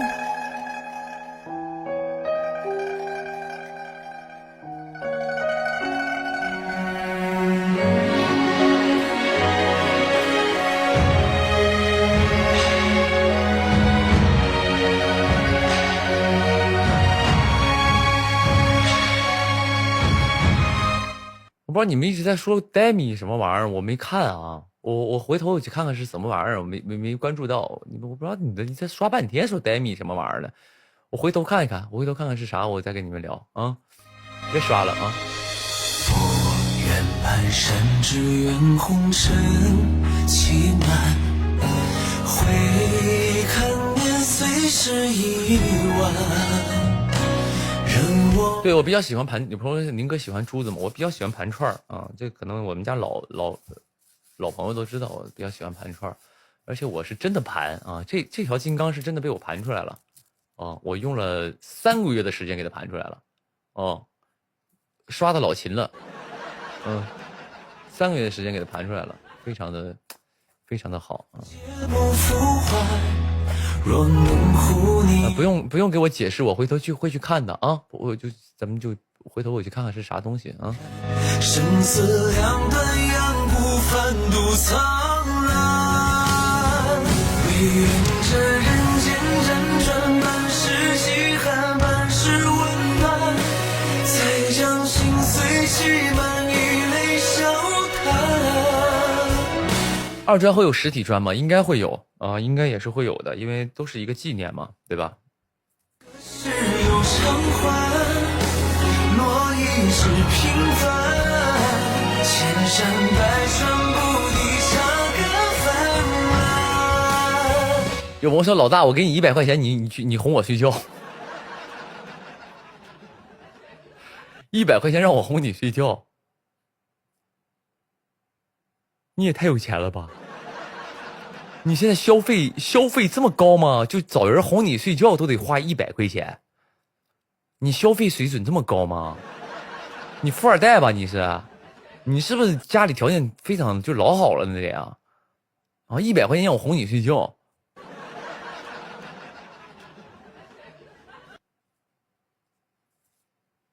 你这纯富二代了。有朋友说，宁哥，因为是你贵呀，是你才100块钱贵。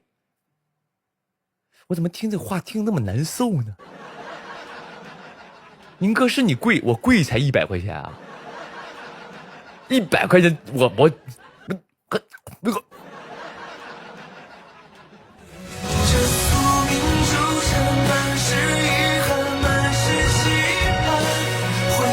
我跟你说，我估计我看你个说话，我感觉你就是个小学生，你就年龄不大，要不你就是智商不是很高，你好像你智商是小学生的智商，花100块钱哄我睡觉，钱能那么乱花吗？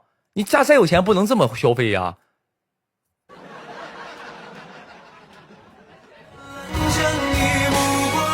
而且我告诉你孩子，这个世界啊，不是什么事儿都能用钱解决的。能用钱解决的事儿，那都不是事儿啊！100块钱想买我哄你睡觉，你疯了吧？世事的心酸，让与梦相伴，遥遥过在你余生的对岸，旁观。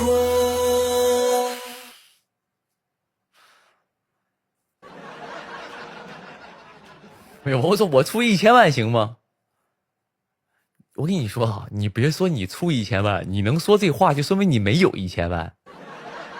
你为什么说你出1000万？因为你没有1000万。你为什么不敢说100？因为你真有100。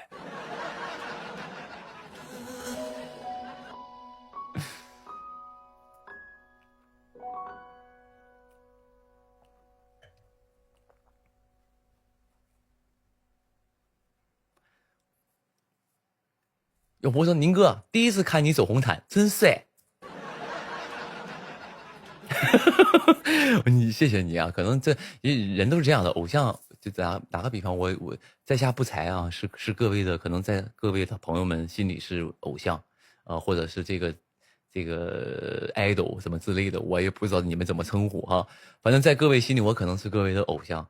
然后呢，因为是这样的，因为你不能说喜欢我吧，欣赏我好不好？应该可能你欣赏我，你就可能是就跟这种感觉有点像什么，像自家的孩子，就是看自己家孩子怎么看怎么顺眼，怎么觉得是宝宝啊。你自己家孩子在外边作的都不行了，你还觉得哎呀我家孩子最可爱了，最调皮，虽然调皮吧，但是他这个活泼是不是？他虽然给隔壁那个王大爷家的柴火垛给点着了，但是他就是有这种就是勇敢有冒险精神。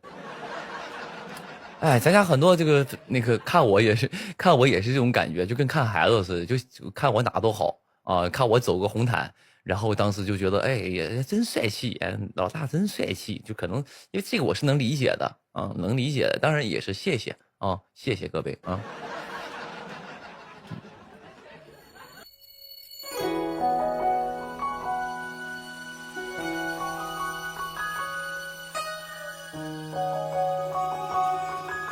因为啥呢？因为我确实很久没走红毯了啊，确实很久没走红毯了。因为这个，尖叫之夜这回吧，我心想说，那就正好也没啥事儿，正好在去澳门比较早，我说要不这回就走个红毯吧，我也很久没走了。然后，因为我有的时候有演出吧，我就想说有演出，我就怕耽误我演出，因为我唱歌之前我很紧张的。你别看我宁哥上这么多舞台，但是我上台之前还是紧张的，所以我一般去任何活动我都得唱一首，我助助兴，我给人助助兴，我都唱一首才2首的。所以这次呢，是因为这个演出比较靠后，我最后一首歌嘛，然后我想说那前面没事我就走一个红毯吧，我也好久没走了，因为这个我也拍了这么多戏了，也很久没走红毯了，要不就走一个吧。我团队跟我说老板，你要不要再考虑一下？我说什么意思？他说因为最近啊，刚那个珠帘刚播完，珠帘就是说你长得丑，然后你这一次再走个红毯，被人拍一堆生图，网上又骂你丑，咱可怎么办呢？我怕我们工作没了呀。我说就是如果人生当中你啥都在意，你真的在意这些，在意这个，在意那个，在意别人对你的看法，你啥也干不了。我的人生宗旨是什么呢？就是我不能说我努力吧，我就是我工作的意义是什么呢？我工作的意义就是我想干什么我就可以干什么，咱不违法违规，我想干什么我就干什么，不去考虑别人的东西，不去考虑别人的给我的看法，这就是我的人生格言啊。我想干什么我就干。我说我这次我难得我想走一回，我知道你们是为我好，但是你说的东西我也担心你说的东西我也很担心，你们说到我心坎里了，但是没关系，这回我好好准备一下。于是乎我连续3天睡觉前敷面膜，每天晚上敷面膜啊，睡觉前敷一个面膜，然后呢临睡着之前，朋友们，我以前从来不用眼膜呀，我以前不用眼膜。什么叫眼膜？不用，就是那种胶质的那种眼膜，就是去黑眼圈去眼袋那种的，我不用。连续用了3天，当时哐连续用3天，睡觉就贴上，早上起来粘枕头上了。然后当天走红毯那天早上，我说今天我死活不能走，怎么办？提前1个小时起来，把卫生间的那个因为酒店都有那个浴缸嘛，开，放热水泡澡，泡一身汗啊，泡一身汗，然后呢哐一顿泡，泡完之后起来拿刮痧板刮脸，一顿刮完之后怎么样？可以吗？今天是不是稍微的就没那么肿了？我化妆师说还是有一点还是有一点刚睡醒那个感觉。我说那没办法了，咱们先弄吧。然后整体呢，我就觉得，但是那天真的很肿啊，因为可能也是因为奔波的原因，然后真的也就很肿。然后呢，那怎么办呢？临出门了，我还在卫生间里，我就因为我一般化妆我喜欢听歌嘛，我就在里边听着歌，然后您说一会儿15分钟之后出门了，我就照着镜子，我说一会儿要不要去走？现在后悔还来得及，要不要走？我就在那纠结呀，在那个镜子前纠结。然后我工作人员说那个下面通知说5分钟之后出发了啊。我当时心里闪过一个念头，我说要不就不走吧，多一事不如少一事，算了吧。啊，因为红毯不就那点玩意儿吗？啊，就是各种把每个人的这个生图拿出来对比啊，大家看看这些艺人的生图状态如何，就这点破玩意儿，还有点啥？就这么点破玩意儿，一点意思都没有。但是我为什么这次想走，是因为我代表一念关山，我觉得一念关山是我第一步难阻啊，我想走一走。然后第二是啥？我演出是特别靠后，我也不用说提前说准备多少啊，我就想走一走。结果后来一咬牙，走吧。到现场就走了，然后就是也是走了一回红毯嘛，啊，其实也没啥，我就觉得，因为我以前觉得走红毯没意思啊，没啥意思，我是一个，你说有表演，我是有表演的人，你都就走也没意义啊。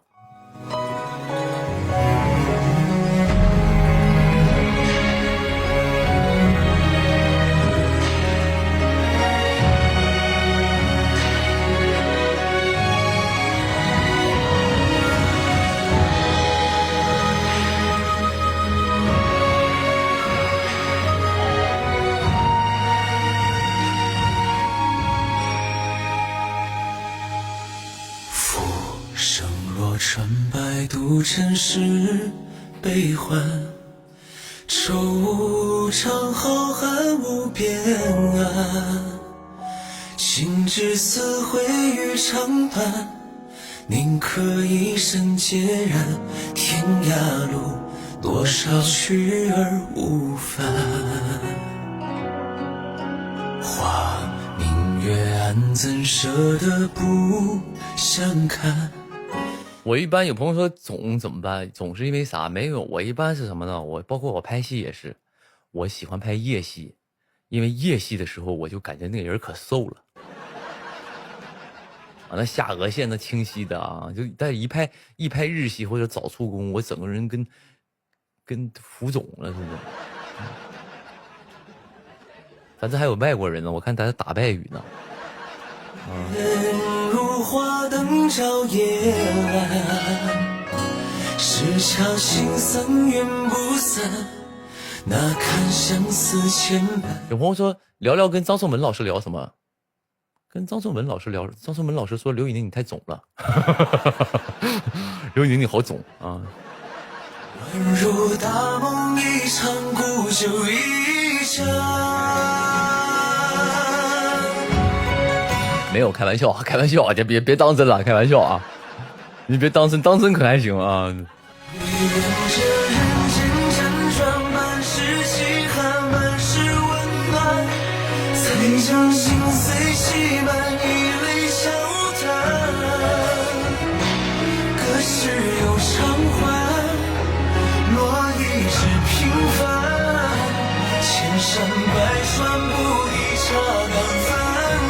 有朋友咱家有俄罗斯和泰国的粉丝，萨瓦迪卡，萨瓦迪卡，你好。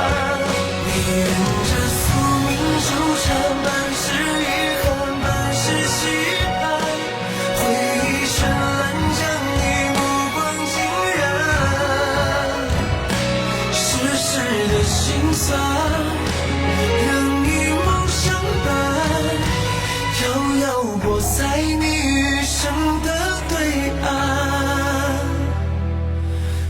我韩国粉丝啊，谢谢你。阿里哈西哟，搞得好像外语都不错似的，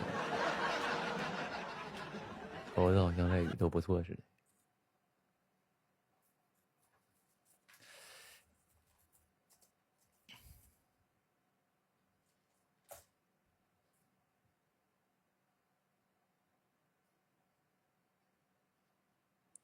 我过两天有个演出，好像唱这个歌。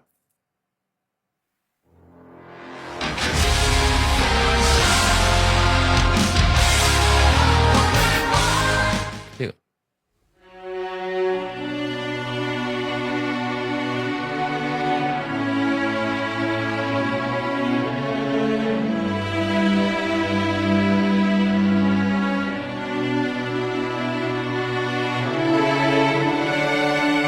这歌吧。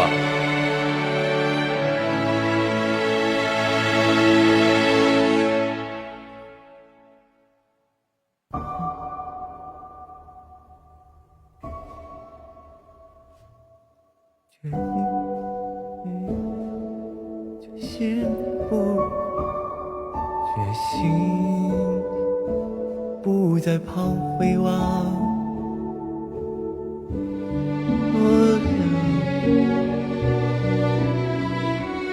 是那片湛蓝草。他咋唱这个歌？他这个编曲咋做的？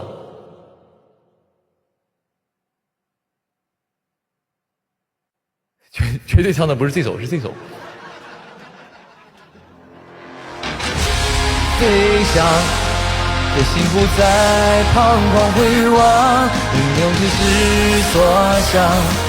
是那片湛蓝穹苍。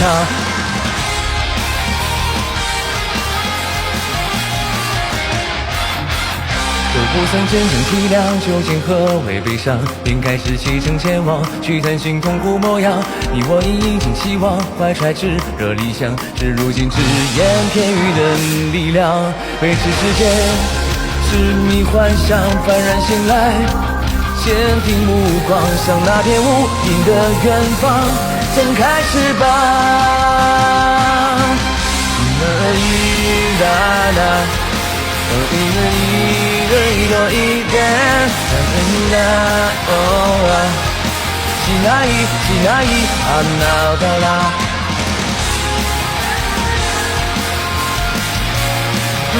一点。在那边湛蓝穹苍。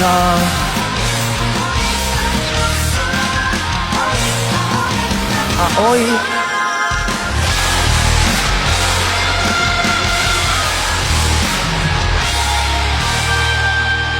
若不曾真正体谅究竟何为悲伤，便开始启程前往，去探寻痛苦模样。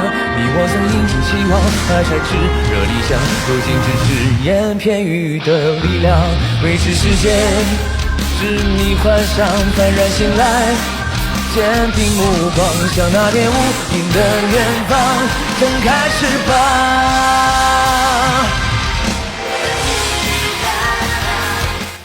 对，我过两天有一个舞台是这个歌，过两天有一个舞台是这个歌，有朋友说能提前透露吗？这有什么不能透露的？但是这个歌应该是和一个人合作，到时候希望大家多多期待。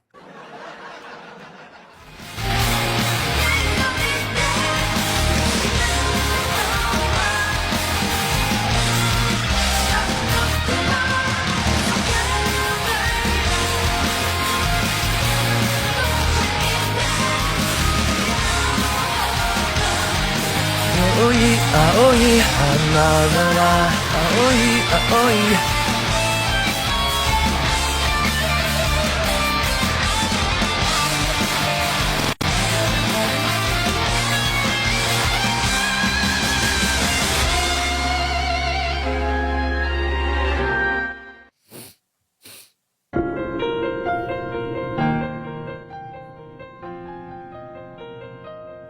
和谁合作能说吗？你这不能说。我哪能给人行程暴露了？人家行程人工作室会发的，我从我这告诉你啊，谁过两天去哪，我们俩一块合作，那犯不上啊。我后面很多合作舞台的，今年还挺多合作舞台的，所以因为现在就是自己唱好像没什么意思，所以可能到时候一块有合作的啊。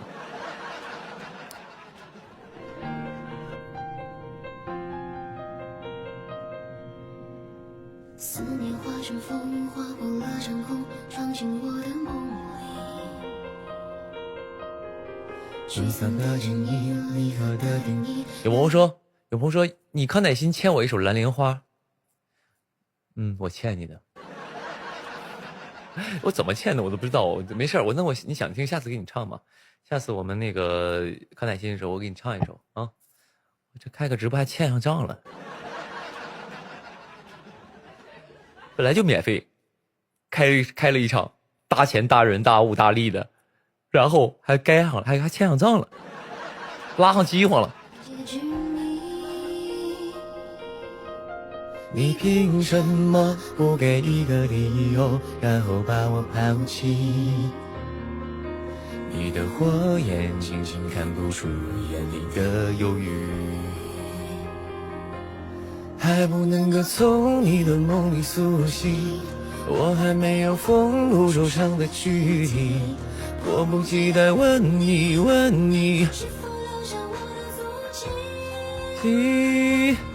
还来不及问风带我去哪里，越过了戈壁，还是深埋不底。有朋友说爱是常常觉得相互亏欠啊，就是然后我莫名其妙该上饥荒了，你就是你还跟我说是爱啊，好吧，可以。我有一个问题，哪里可以找到？有朋友说我侄女来黑你，你侄女来黑我，我咋招惹她了？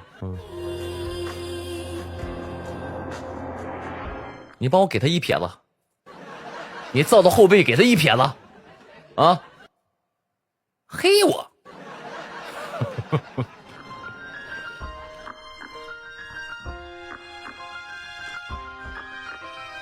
有朋友说老大，我脚骨折能安慰我一下吗？好的，看到你刷一把上骨折了啊！你这种人就是那种怎么说呢？求关注型人格。你骨个折，你以为是什么好事啊？你以为就是挺开心一个事啊？就是必须让人关注。你看我骨折了，行吧，希望你早日康复啊！骨折这东西确实挺难受的，我不知道你是哪骨折了啊？刚才说腿还是脚，我没看清啊。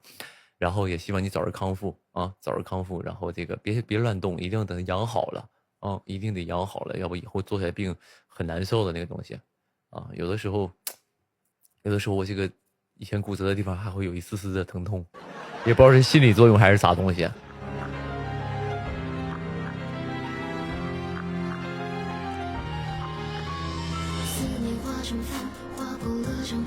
装进我的梦里。有朋友说，宁哥，尖叫之夜那个奉上前面是不是唱重了？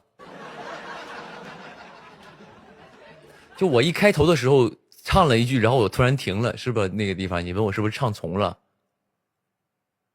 是吧？说是不是进早了？朋友们，就是我想跟你们说一个事儿啊，是什么呢？就你能看明白，就你懂，没人提的事儿就你提什么提？显到你了。有朋友设计的对吗？你就当设计的呀。你看很多朋友就很好，帮我找补说设计的，说是舞台设计我懂，我是因为啥呢？因为那个当时那个环节设计的，他就是那个编曲上做的，就是他给我做了一段 A 段在里边，然后又重新进，确实朋友们进早了。因为我的身体机能，我的很多唱歌这一块不是大脑记忆，是肌肉记忆。当你听到那个音儿，你就本能，就像有些朋友们，你听到一些歌，你就不情不自禁的就想跟他哼哼。那个音儿到那个地方，你身体不受控制，你咔就要唱，确实唱早了。确实唱早了，朋友们啊，唱早了，就是后来咱没事儿，进早了咱也不承认就完事儿了，啊。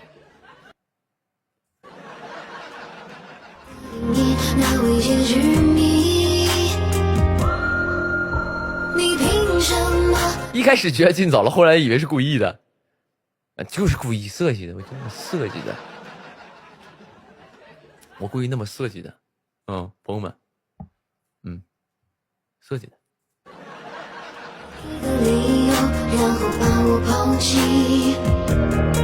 我就是为了证明我是这个真唱。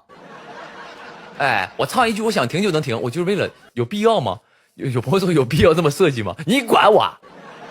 我的舞台我想怎么设计就怎么设计，有没有必要是我说的算，不是你说的算，我觉得很有必要。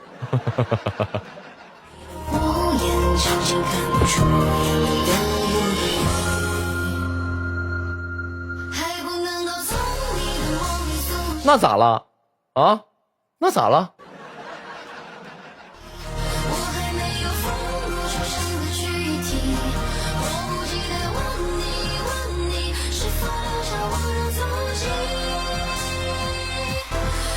有朋友说设计的很巧妙，你看这是懂得欣赏的人，设计的很巧妙啊。行吧，歌词打出来了。当然，那个歌词老师他也很本能的，他听到歌手唱了，他歌词就得打出来。我俩都处于一个本能的状态。他看我唱了，他赶紧得歌词得跟上呀，这是专业啊！看到没有？这叫专业啊！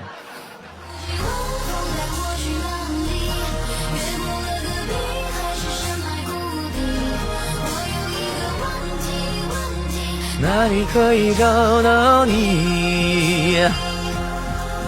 说实话，慌了没？你说唱早了进早了，慌没慌啊？还好，慌倒没慌，还好，因为我就知道没啥事儿哦，因为它本身就是第一是我的歌嘛，第二也不算重大的失误，它那个不算失误，因为它不在所有的正式的歌曲里面啊，它就是前面一个前奏啊，前奏，因为很多人你没发现很多人唱歌都喜欢在前奏里加点东西嘛，比如耶，喔，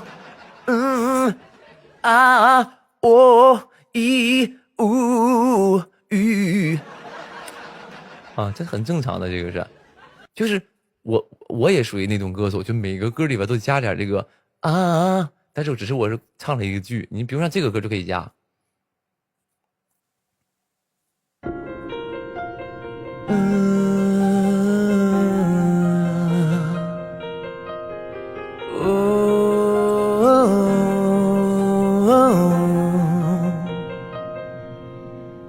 思念化成风，划破了伤口，唱进我的梦里。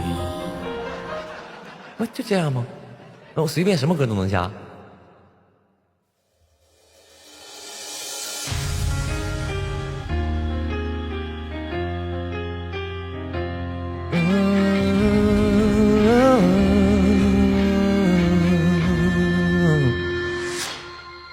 小酒壶一双，沾你一张光。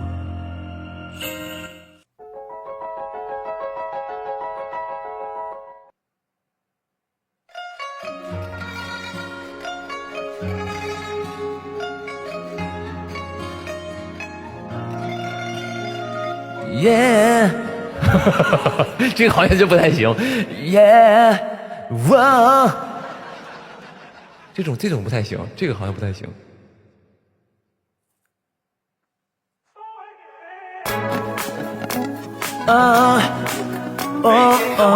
很多人擦身而过，come on， 或者是知己，有些人会跟你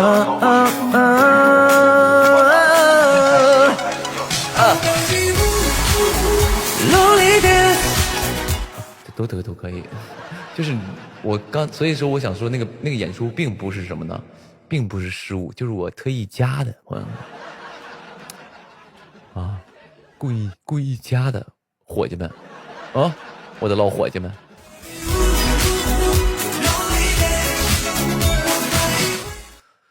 我的老伙计们，你们觉得那是我的舞台失误，但其实不是的，那是我故意加的。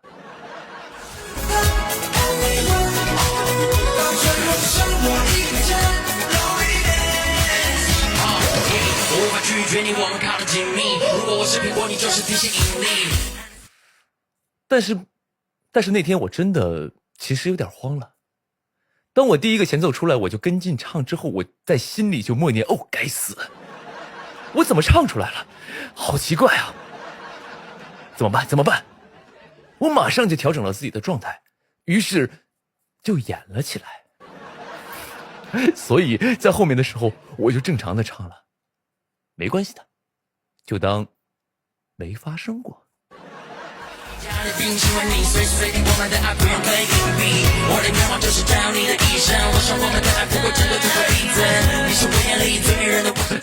千万不要自己吓自己。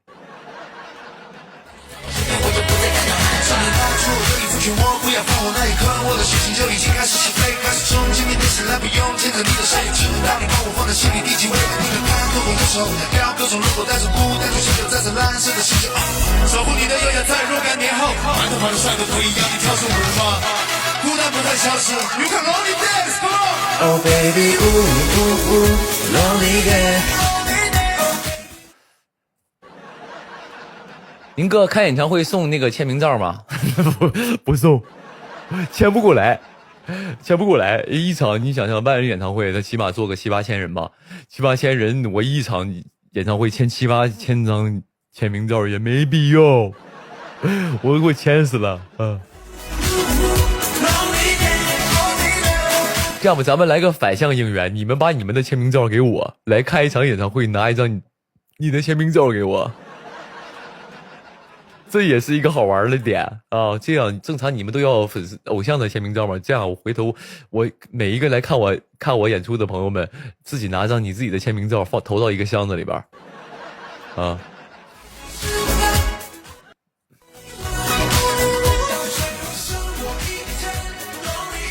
别了吧，要卖废纸吗？那照片那玩意儿卖不了废纸，那玩意儿就是算了，就是不卖不了废纸，我珍藏起来。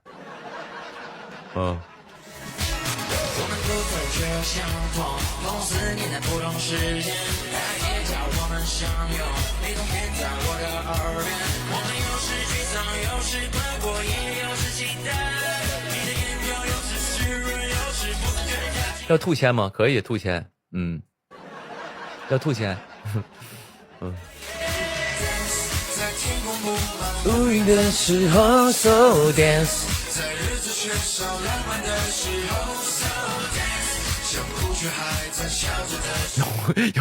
有朋友说你别给我烧了，全都给我烧了，一件不留。不会的啊，那怎么可能啊？都供起来啊，供起来。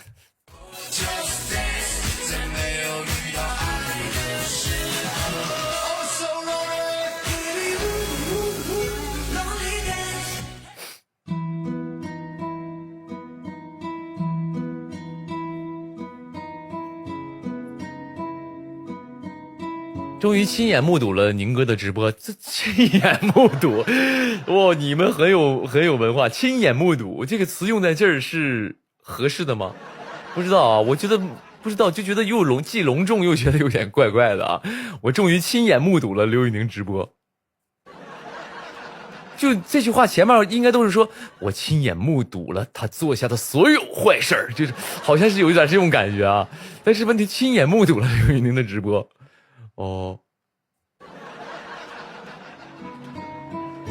我亲眼目睹他对那个人有多么的残忍啊！应该都好像都这种的吧。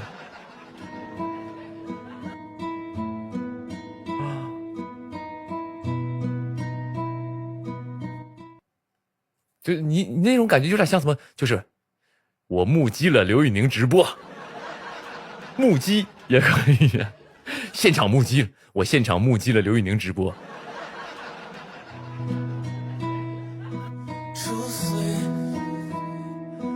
别的也不懂为什么无语。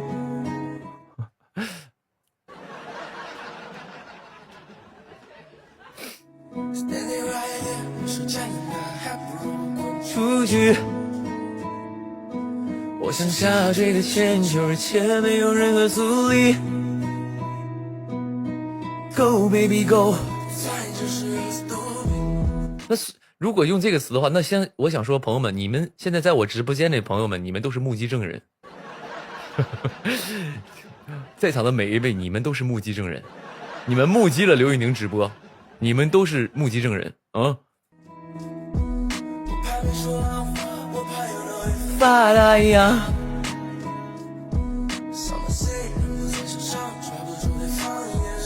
朋友们也差不多了啊，这个如果此时此刻还没有关注我微博的朋友，可以关注一下我的新浪微博啊。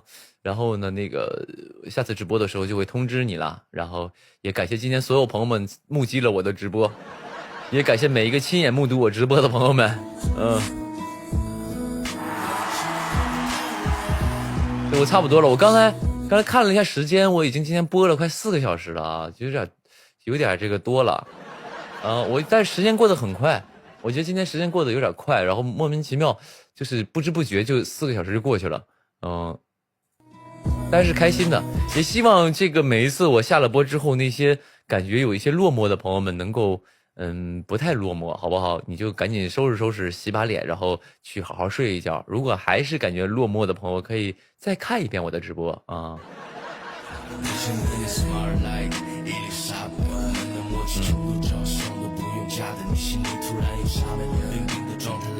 那在这里呢，也祝各位度过一个轻松快乐美好的夜晚，这一夜有你们真好，愿你们这一月都过得愉快。那咱们下一次直播不见不散了，朋友们。我一会儿悲伤从2%涨到了10%，是不是？开心31%，平和11%，悲伤30%。拜拜，各位，晚安。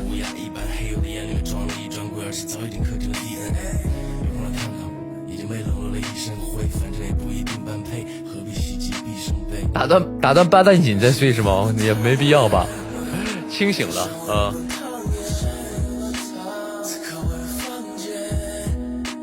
晚安各位，拜拜。我失望百次有逃避点，本来每一场关系最终结局都要离别，只是迟早。为何本来每一场关系最终结局都要离别，只是迟早。